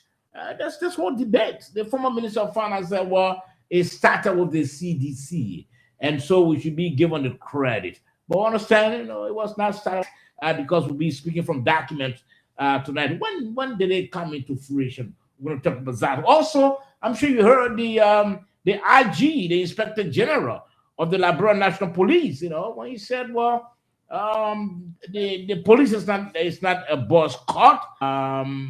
Cecilia Clark of the LNP. What does? We're trying to establish contact. We're hoping that we can establish contact with Cecilia Clark, whether she'll continue to go to work or not, or she stand by her resignation. We're going to, you know, talk to Cecilia Clark if that goes to the Senator quickly. Senator Samuel Koga, as soon as we get the Senator, we're going to speak with him. And the Senator is taking some time to call. We're hoping that he can call us soon so we can end this interview with the Senator quickly. We can end this interview with him, and then we discuss other issues. I think the Senator is trying to place the call because we're trying to call him back, but his phone is busy. So, gentlemen, is he on? Okay, let's try to talk to the Senator and end the interview with him quickly. Yeah, go ahead. Okay, so you can answer the questions now that we're asking. You are in speech. Yeah, I think that. No, I think I answered the question. Okay, all right. You answer the question. No, the issue with we're on a yellow machine. It met the procurement met legislative approval. Oh, okay. Prior to the coming of the yellow machine, at that time we were in a transition on grounds that our in electoral process, but the question was raised when the public works minister appeared before the Senate, and I asked him. My question was, Article 57 of the 1986 Constitution provides that the president shall conduct the foreign affairs of the country to negotiate treaty protocols and other agreements. So in that light, when the government or the president had decided to negotiate for yellow machine, when the negotiation is concluded, it required to go to the legislature for ratification by 2/3 votes from the two at the legislature, the Senate and the House. So the question was being asked, and some of my colleagues said yes. At the time, it was brought to us, and we even empowered the government to secure loan from, I think, Eco Bank or one bank. So far, so good. That was a question I asked. But I will inquire further to see, because any decision that is reached by the legislature, it must be in the ACA to verify what are those information. So, in another word, Senator, you are not aware as to whether the procurement of the yellow machines met legislative approval. You are not aware.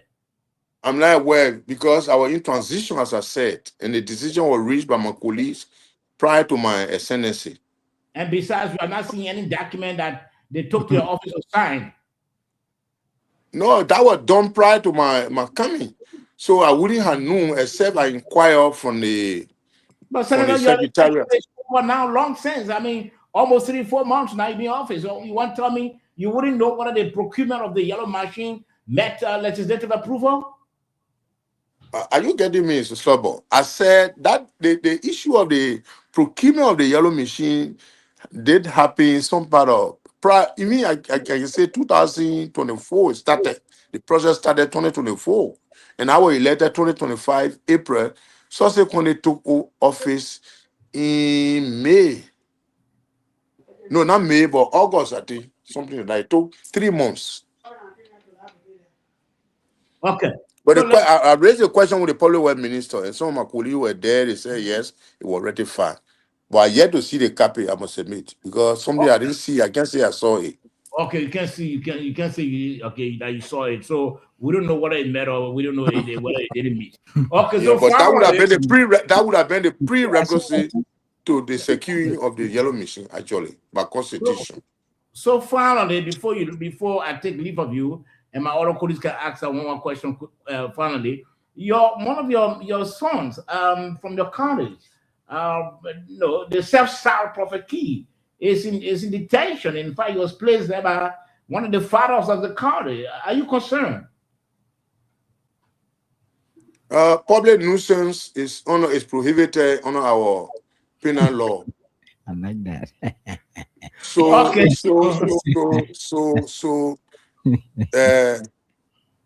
On a serious note, where people abuse openly, publicly, and then they involve into nuded act, scraping themselves and all those stuff is against our law. So anybody who engage in such practice, the only time you can go unpunished is when nobody has brought it to the justice. But when it's brought before the justice, and the justice has rendered a judgment, eventually, whatsoever time long or time that you've been sentenced for, you got to serve that tenure. So it serves as a sign of reprimanding, so that those who may have the audacity to engage into those practices would desist. Okay. So the decision by the Supreme Court, I support it, and I support it 100%. Okay, David Tabo, one question quickly. Only one. I'm all aligned that. Only one asking. Honorable Senator, good evening once again. Yes, sir. Yeah, quite recently, the national chairman of the ruling Unity Party held a news conference. At that news conference, he said, unlike the CDC, the Unity Party is treating parties in alignment with it, in political alignment with it. The Unity Party is treating them fairly, honestly, and the parties are benefiting from the government, unlike the CDC. Do you agree with the Unity Party chairman that the MDR and others who are in alignment, political alignment with the Unity Party, they're benefiting?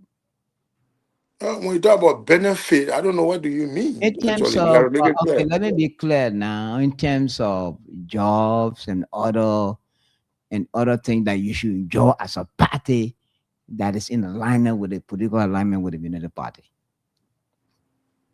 Well, I wouldn't have said yes or no, because I'm a member of the MDR, and there are other people from the ACU and different political party. So we haven't met to be discussing the prospects of each of the political parties' dividend. The purpose, Honorable Senator, my question is coming from the background. If you find an alignment with a political party in power, or a political party that has won the presidency, that is not in power, the same thing benefits expected.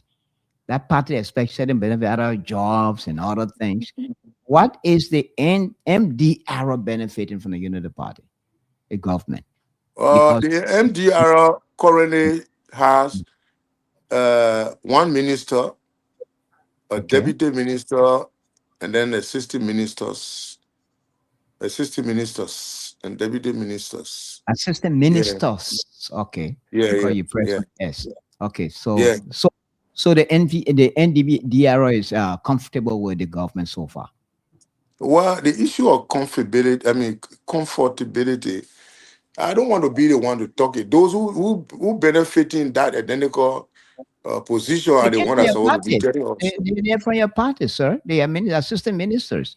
That means the partnership is going well. The matrimonial relationship is going well. That's what I'm saying from the perspective of the MDR. I think we deserve more. Okay, you deserve more. Okay, sir. Okay, George. Mine is just simple, Senator. What position do you currently hold in the MDR?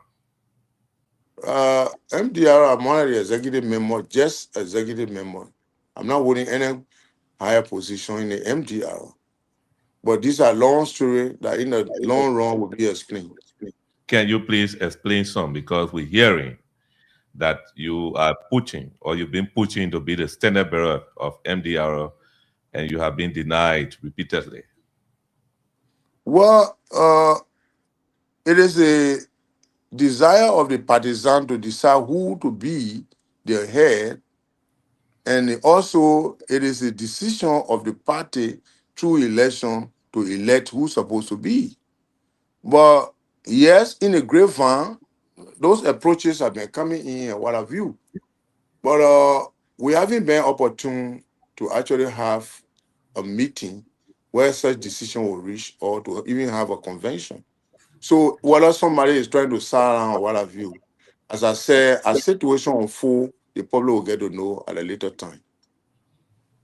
Okay. Moses, your long question.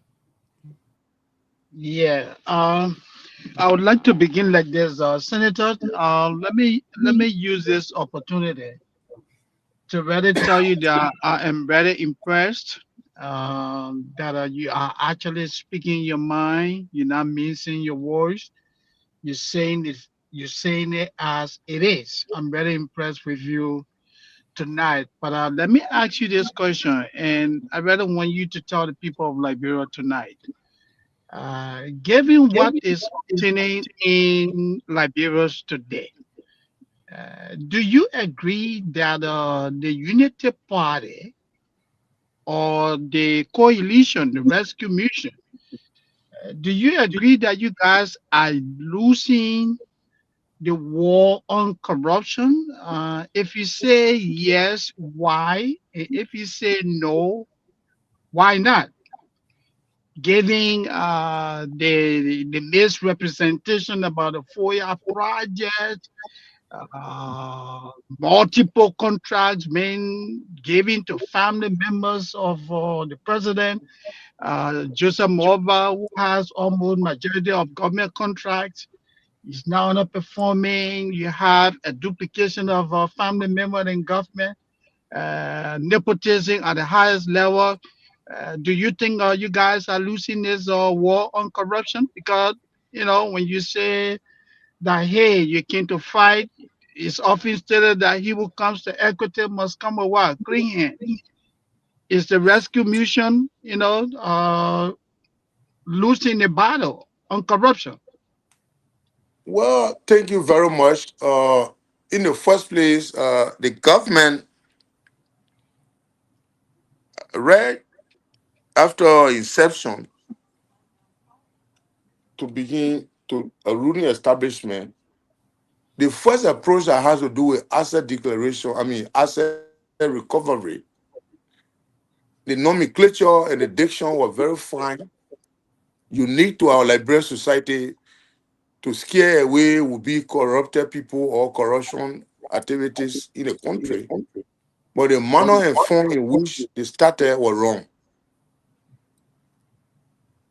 They were wrong, and it appears to the public that there was a witch hunt. Though I supported the Unity Party, but that method they applied was not correct.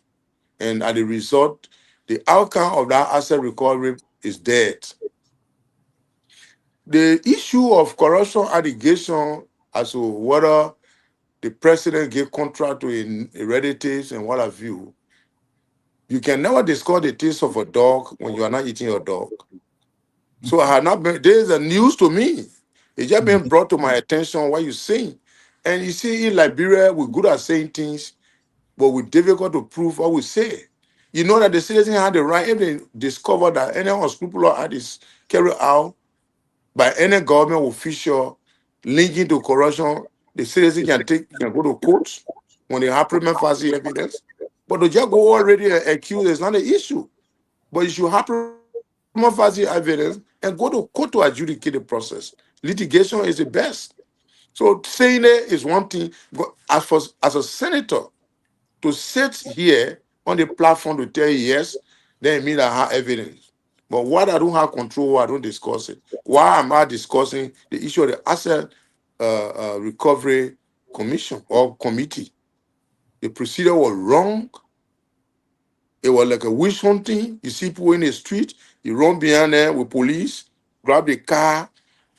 They say the car here belong to government. How do you know? What are they? In the first place, to discover access, you need to involve security plainclothes officer to do vetting. Who all were in the past government? And what are the cars that they bought? And what are the government cars that they're using? You identify it and you go to GSA to compare and contract. From there, the ministry in which the person was working, you also go there to acquire information because you've been empowered, you've been authorized to carry out investigation. When you get all these pieces of evidence, then you can walk to the person through court. And the court invites the person to come and down with the car, or the court inform the police to impound the car. But we're not in the case. It makes the government to appear somehow ridiculous. And I Okay. personally never supported the idea. Yes, Okay.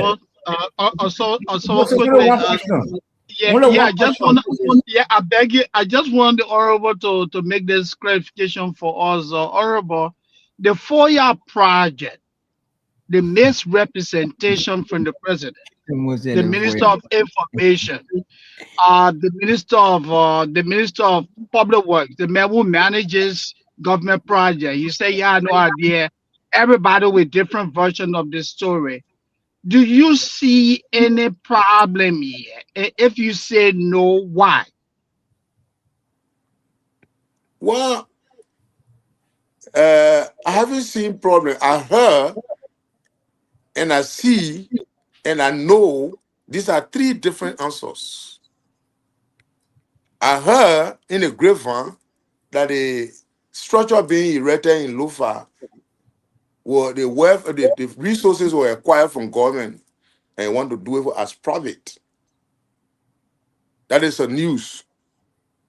But I haven't gone through the process or in depth to investigate, or it are not brought to the Senate attention. So what I'm going to do, first of all, I will ask my colleague, the senators from Lofa County, to give us some insight. If require plenary decision, we can write to the plenary that those involved in the project can come and explain to the Liberian people. It is our fiduciary responsibility. But since we've been hearing as a rumor, I don't want to dwell on rumor, because if we dwell on rumor, every that horse will be flooded. Every day people say, they say, you'll do this, you'll come. They say, and these are some of the things that as a leader, you got to be very meticulous how you handle or approach it. Okay. Let's hear from you, Prince Crippler. I only one question, please. All right. Thank you, Saba.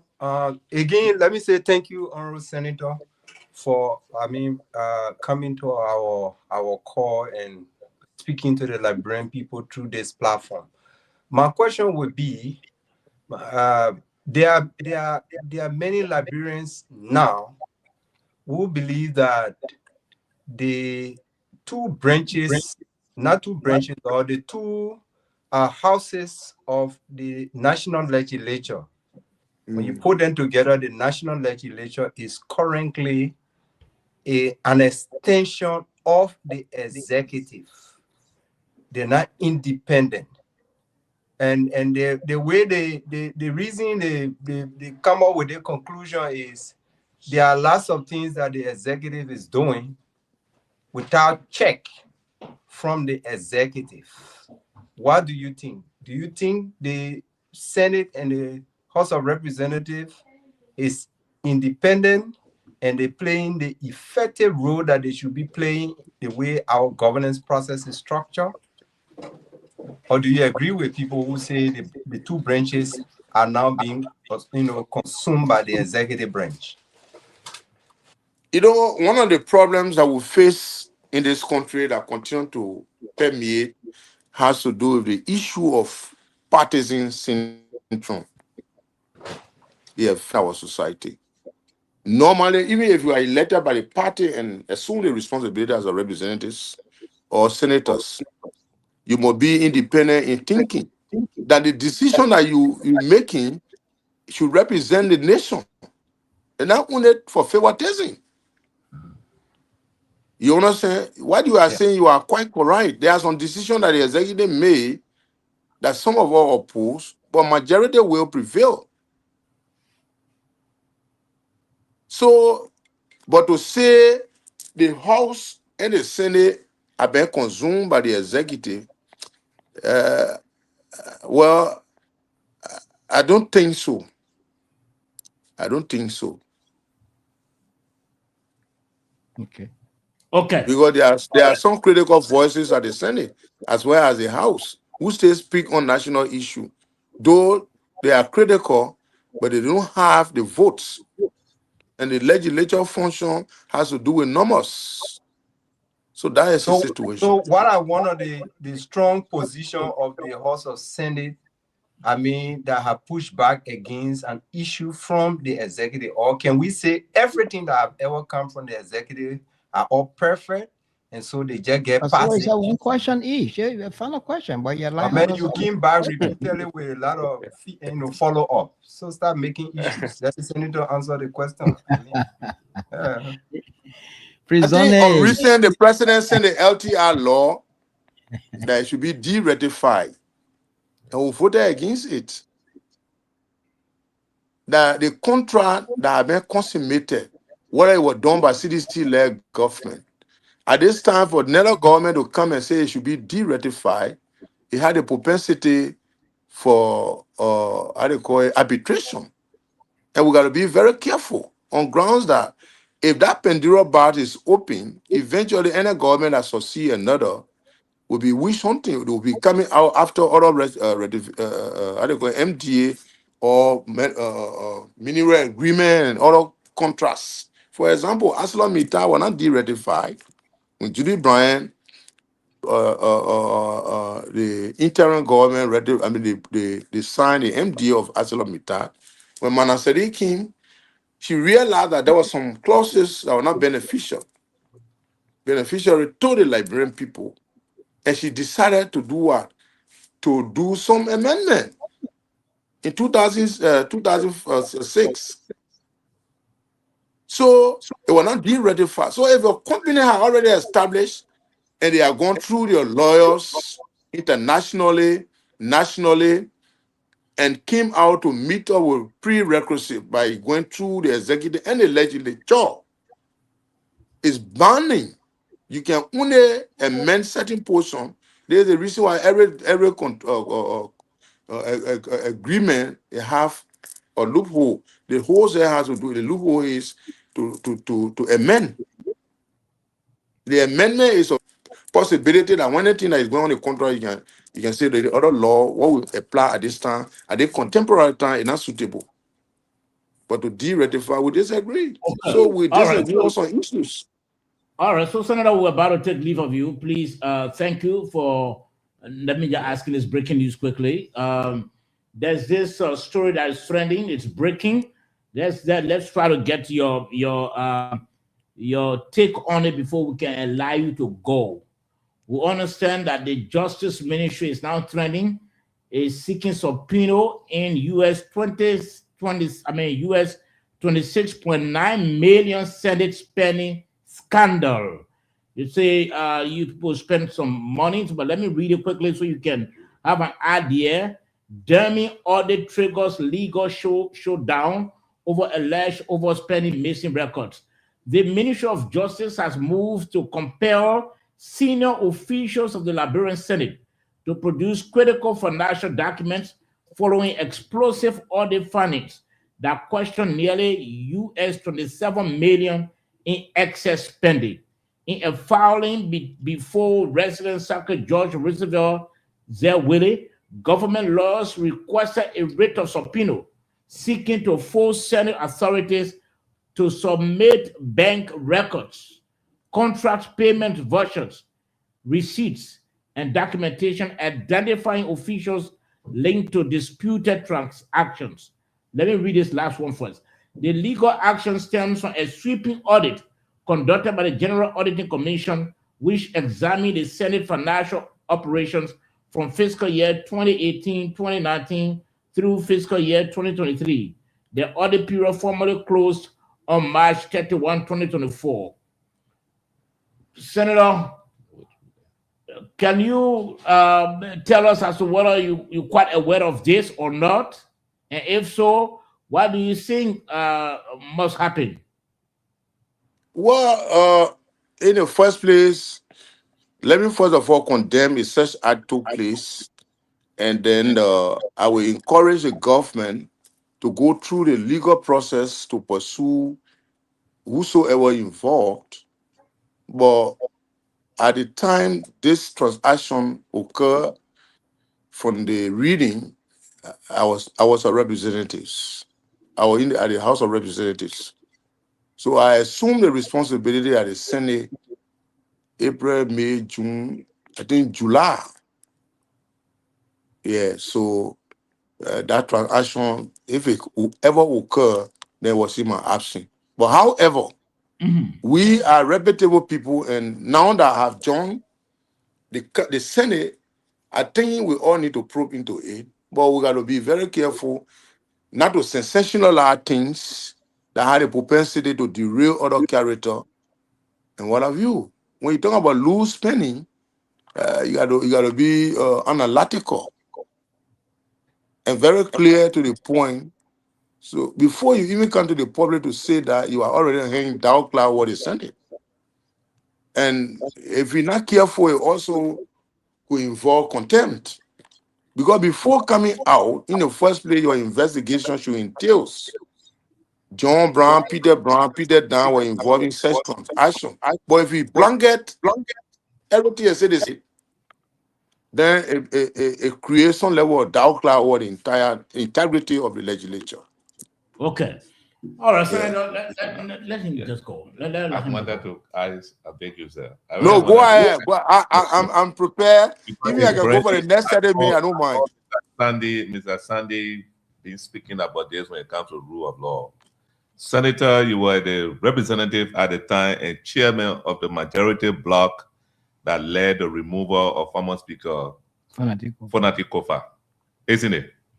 Yes, sir. What can you say here to the public that was constitutional that you did to remove the Speaker after the Supreme Court ruling, sir? You know, one thing Liberian we don't understand is the legislature, while it is true that our performance borders on constitutionality, equally so, it's number driven. You see, the Constitution is clear. It did not specify the cause. It says a speaker can be removed by cause.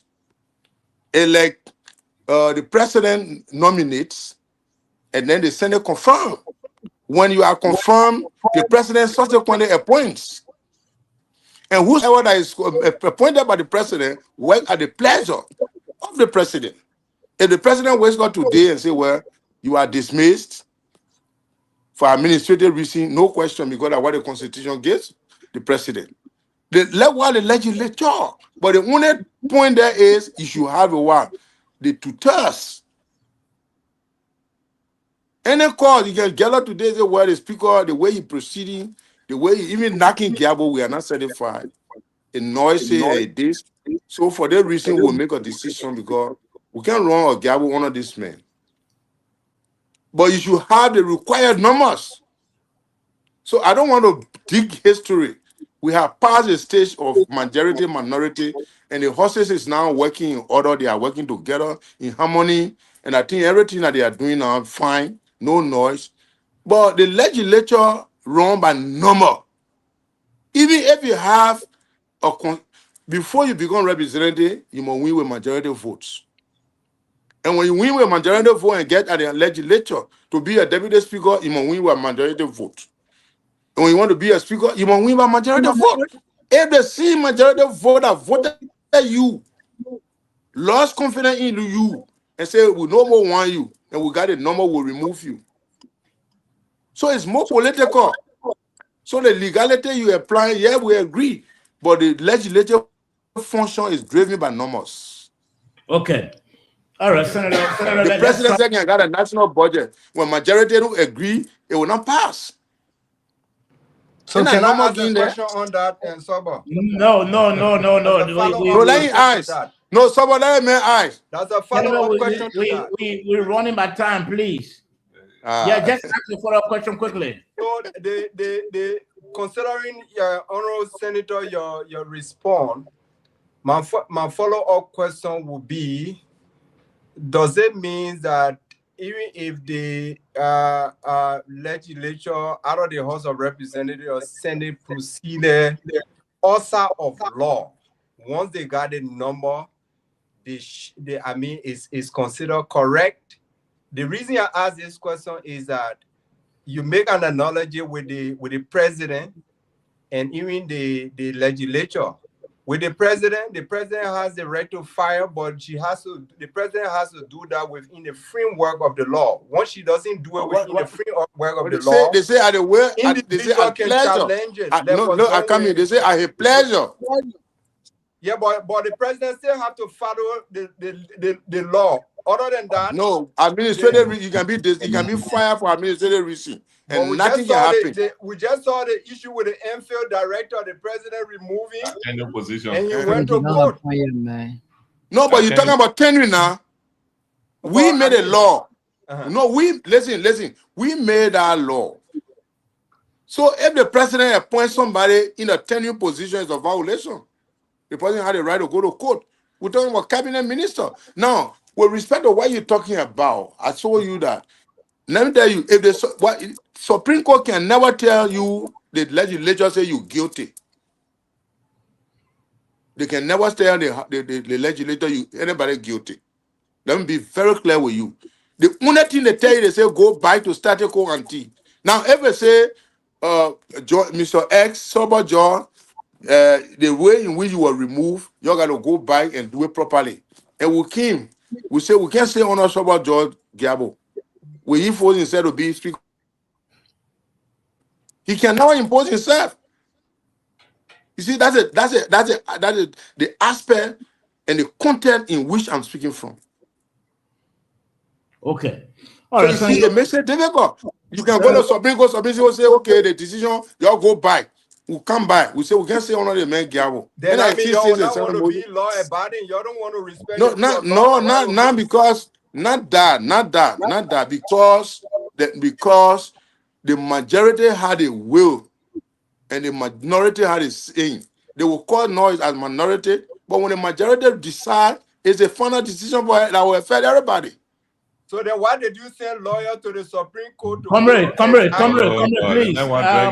Comrade, we can't drag it now. But we educating the Liberian people. The senator don't have to go. The senator that's interaction. We can rearrange another interview. We are pressed for time. We have to go by time. Senator, I want to thank you for taking time off your busy schedule. We're hoping that we can have you again on this program. And we really want to appreciate, that you could accept our invite and you came up tonight. Thank you very much. You're welcome, Saba. Thank you very much. Okay. All right, gentlemen. The senator gone now. Let's try. Let me try to ask each and every one of you about your takeaway. David, let's begin with you from the senator's presentation. Well, two concerns I have. The one is that, look, the senator, as senator of Nima County, the two areas that to me he failed in addressing properly. The first thing is about the issue of procurement. Whether the other machines, procedurally were procured, and he fell short in being clear with his answer. And he say, "Oh, you will check your friend and all this thing." The other concern is about the project in Foya. His answer was bleak. It was not clear. That means that, look, as a senator, you must be inquisitive. You are elected. Once you elect, you check the records. What's on the books? Why you need to ask questions? Why you need to know? So his negligence disqualified qualification as a senator. But where I'm impressed with him is the issue of the demolition. I was really pleased with that question. The issue of just hurriedly,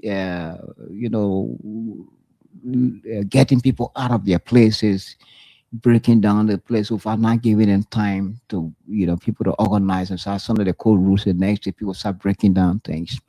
That is absolutely wrong. And I agree with another part of it. Okay. That one, he really sounded, like a human being who has feelings for, citizens who've been affected by the whole Okay. issue of the All right. leadership. Let's hold it.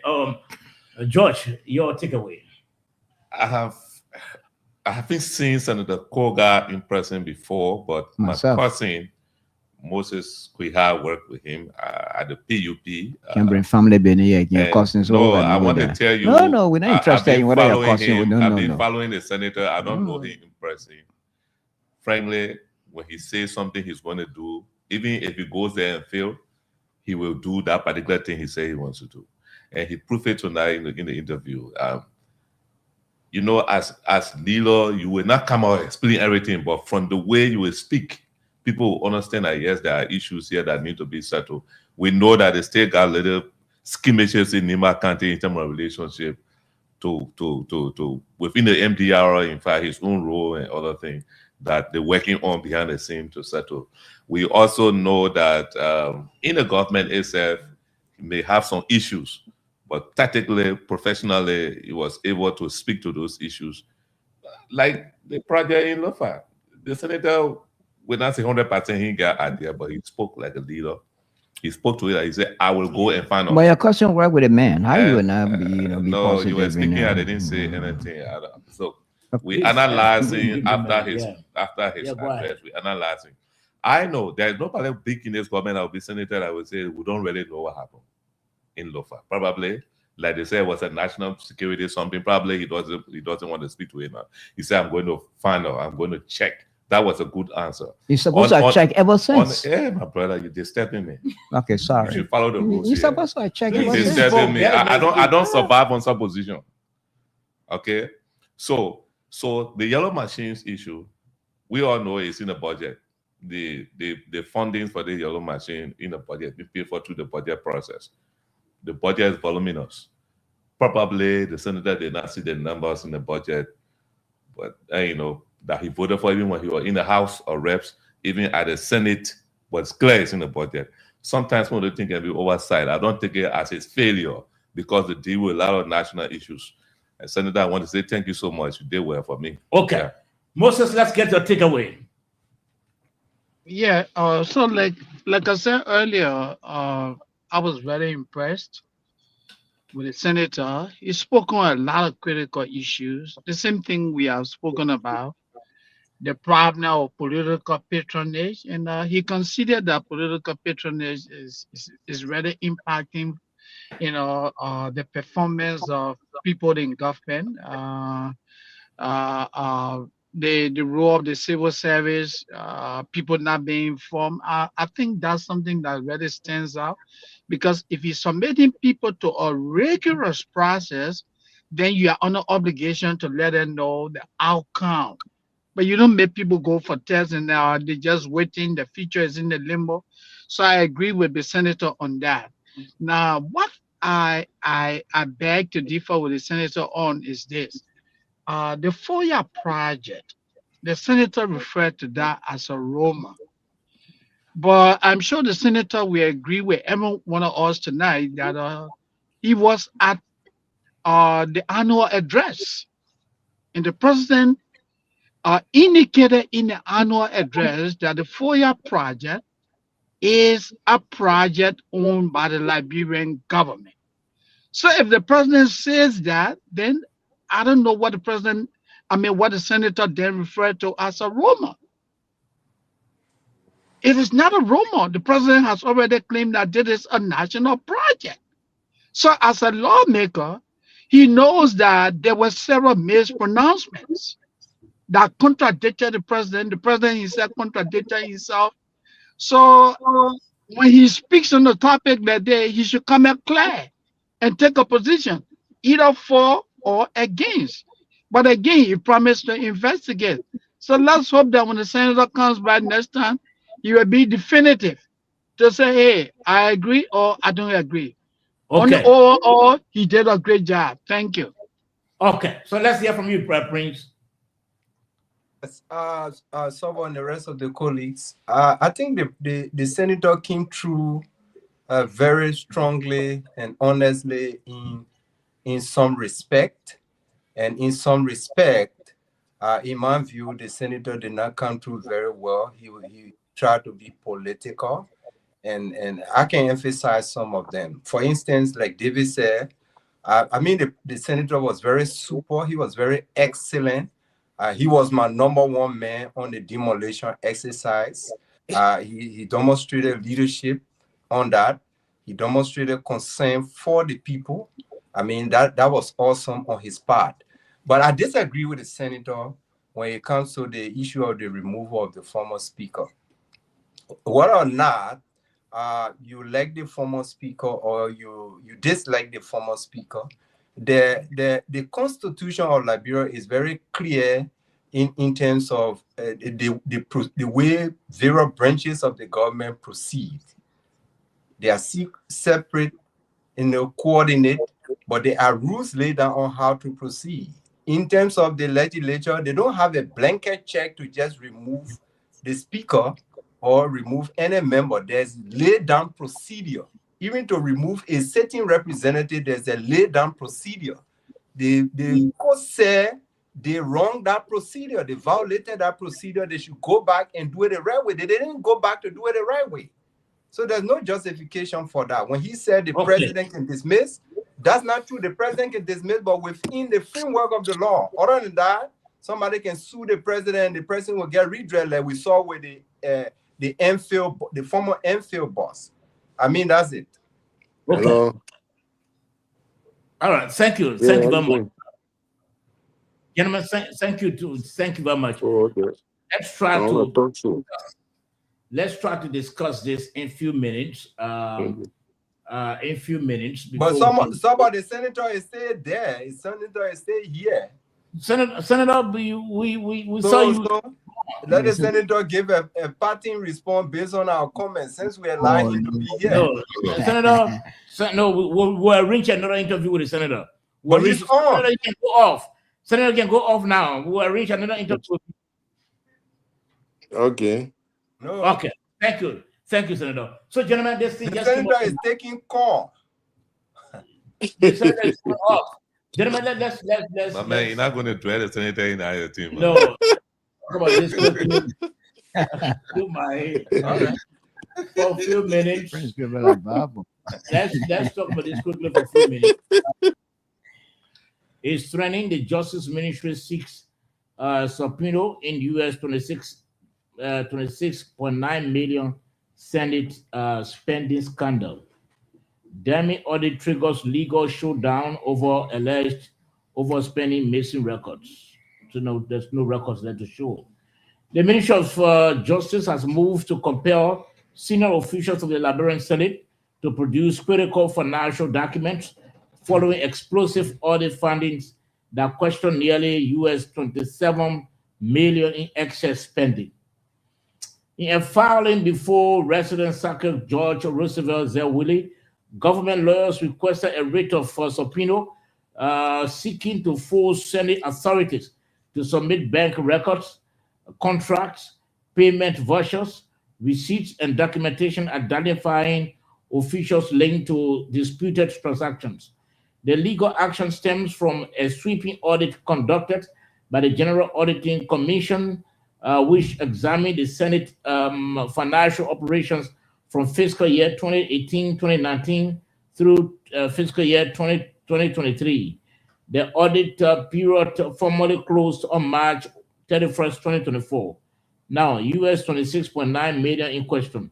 According to court filing, the Senate was approved to spend US 88.9 million over the 5-year period. However, its internal IFMIS ledger reportedly shows expenditures totaling US 117.9 million, an excess of US 26.9 million beyond legislative approval. Okay, so let me come down to this. The unfolding investigation signals what could become one of the most significant financial accountability cases involving the Liberian legislature in recent years. As of press time, Senate authorities have not publicly responded to the Justice Ministry's court filing. Gentlemen, that's the latest now on ground. The Senate is faced with the subpoena to go and avail documents. But the question is, there's a new leadership now at the Senate. In other words, given the figure, the period the ministry spoke about, Senate Pro Tem Yambli Kanga and others, were not in office at the time. They weren't in office all the time. Yeah, they were not. It was under leadership Abbott. Yes, they were not. But some of those who are in leadership are still there. Gentlemen, what do you think going to happen? What kind of showdown are we going to see in a few days from now? Let me begin with you, George. I know that the government is very serious about fighting corruption, but this matter is very critical. This particular issue is very, very critical. And if we are to go by the reportage by that entity, you should have named the leadership of that. I think it was the 53rd. This is the 54th, right? Mm-hmm. So the 53rd, Senator Abbott Chien and others who were holding leadership position. In fact, how did the Senate get the excess $26 million if there were no budget that was processed? If at all there were no, because the legislature does not control the finances of the country. It is the executive. So your question is, how did they get the excess? How did they get the excess? Because any money that goes to that legislature is either budgeted for or some arrangement that get it through to them to do. They don't hold the keys to the finances of they wouldn't work on the budget. So if I'd like the accountability aspect, I'd like the legislature to be audited, it's very good because it will induce transparency, accountability at the first branch of government, which has not been done over the years. Very good. Likewise, the judiciary, very good. But if you just levy blanket, you say the Senate, you're indicting the entire body. And if you check, technically, not the entire body that spend that money. It could be certain people within the leadership that may have played roles. If the GAC audit indicting them based on their signatures and other things, the audit is supposed to expose it so that people can know. All right. Okay. Definitely. Let's see. I think this is a new phenomenon. I remember years back, as Kennedy said, there've been a lot of concerns about why when government entities or agencies like the legislature, when they've been audited, the legislature is always left out. And people have always raised concerns about that. Why isn't the legislature being audited? Why are other institutions, agencies, or ministries of government are audited? And the legislature, the first branch of government, the judiciary, also not audited. Because you have public funds going in there, going into those two branches of government. Aren't we concerned about how they use those fundings? Why aren't they been audited over the years? So I mean, it's a new phenomenon. I think many Liberians would applaud this. And thank God that the writer of that statement you read, I think the court or whoever is making such demand being procedural. The fact that I think subpoena means compelling. The Justice Ministry, it says subpoena would mean they're compelling the legislature to provide documentation. But what Kennedy also says, another one, where did the legislature get the access? When in fact it is not the one that's in charge of the allotment, government. All right, Moses, let's hear from you. We got limited time. Moses, let's hear from you. We'll talk about this more. Yes, this is what I would want to say. I will not lay emphasis on SS. Maybe that could have been a little bit of error, on the part of the craft of that press release. But I think the concern being raised here is the expenditure. The put it unaccounted for expenditure. The questionable procurement processes as raised by the GSC. These are concerns. Now, another concern that I have is that for the sake of transparency, for the sake of fairness, I think the other periods you are included, 2024, that would be the first year of Yombi Kanga. Include that in there. Don't only limit it to the coming in of don't limit it to the we administration. Take it from wherever the we administration started Ending. from, and bring in the first year of the rescue mission. So at least people will say, oh well, they're not going after the we are people. But if you look at this technically, the audit is only bringing into what the question of what Abachi and the others who were in leadership position. The period of Yombi Kanga and the others, that period was left out, and I don't think that is. I think they indicated that the audit closed on March, I think the 13th, 2024. 2024. Yeah, March of 2024. Okay. Yeah, covers- Okay. If that is it, then it's fine. It is fine. No, 1 minute. I'm coming to you after. It is fine. It is fine. Prince on fire then. Okay. All right, Moses. Let's hear from Prince quickly. Yeah, Prince all the time because And I know George working at Freeport, he will want to justify his salary, he will come. I don't have any issue with that, right? And the rest of the other folks. But don't you see the deception in the government's action? Don't you see that this is all wish hunt? Sandy tried to balance it to say they should have added Yombli, first year. When you audit from 2018, the first year of former president, we are to March 2024, 2 months or 3 months after the previous government, took the current government take over. Do you call that an extension into the Boyka administration? No, it's not an extension. It is just the WIA administration that was being audited, which is a witch hunt. Look, this government have come with the desire to go after every element from the WIA. They are not interested in fighting corruption. What they're fighting for is 2029, to stop the CDC from being a competitor, to stop George Weah from being a competitor to Mr. Boyka. If that is not the case, if that's the argument somebody want to make, with $2 million plus, almost $3 million were over expended in the last budget year.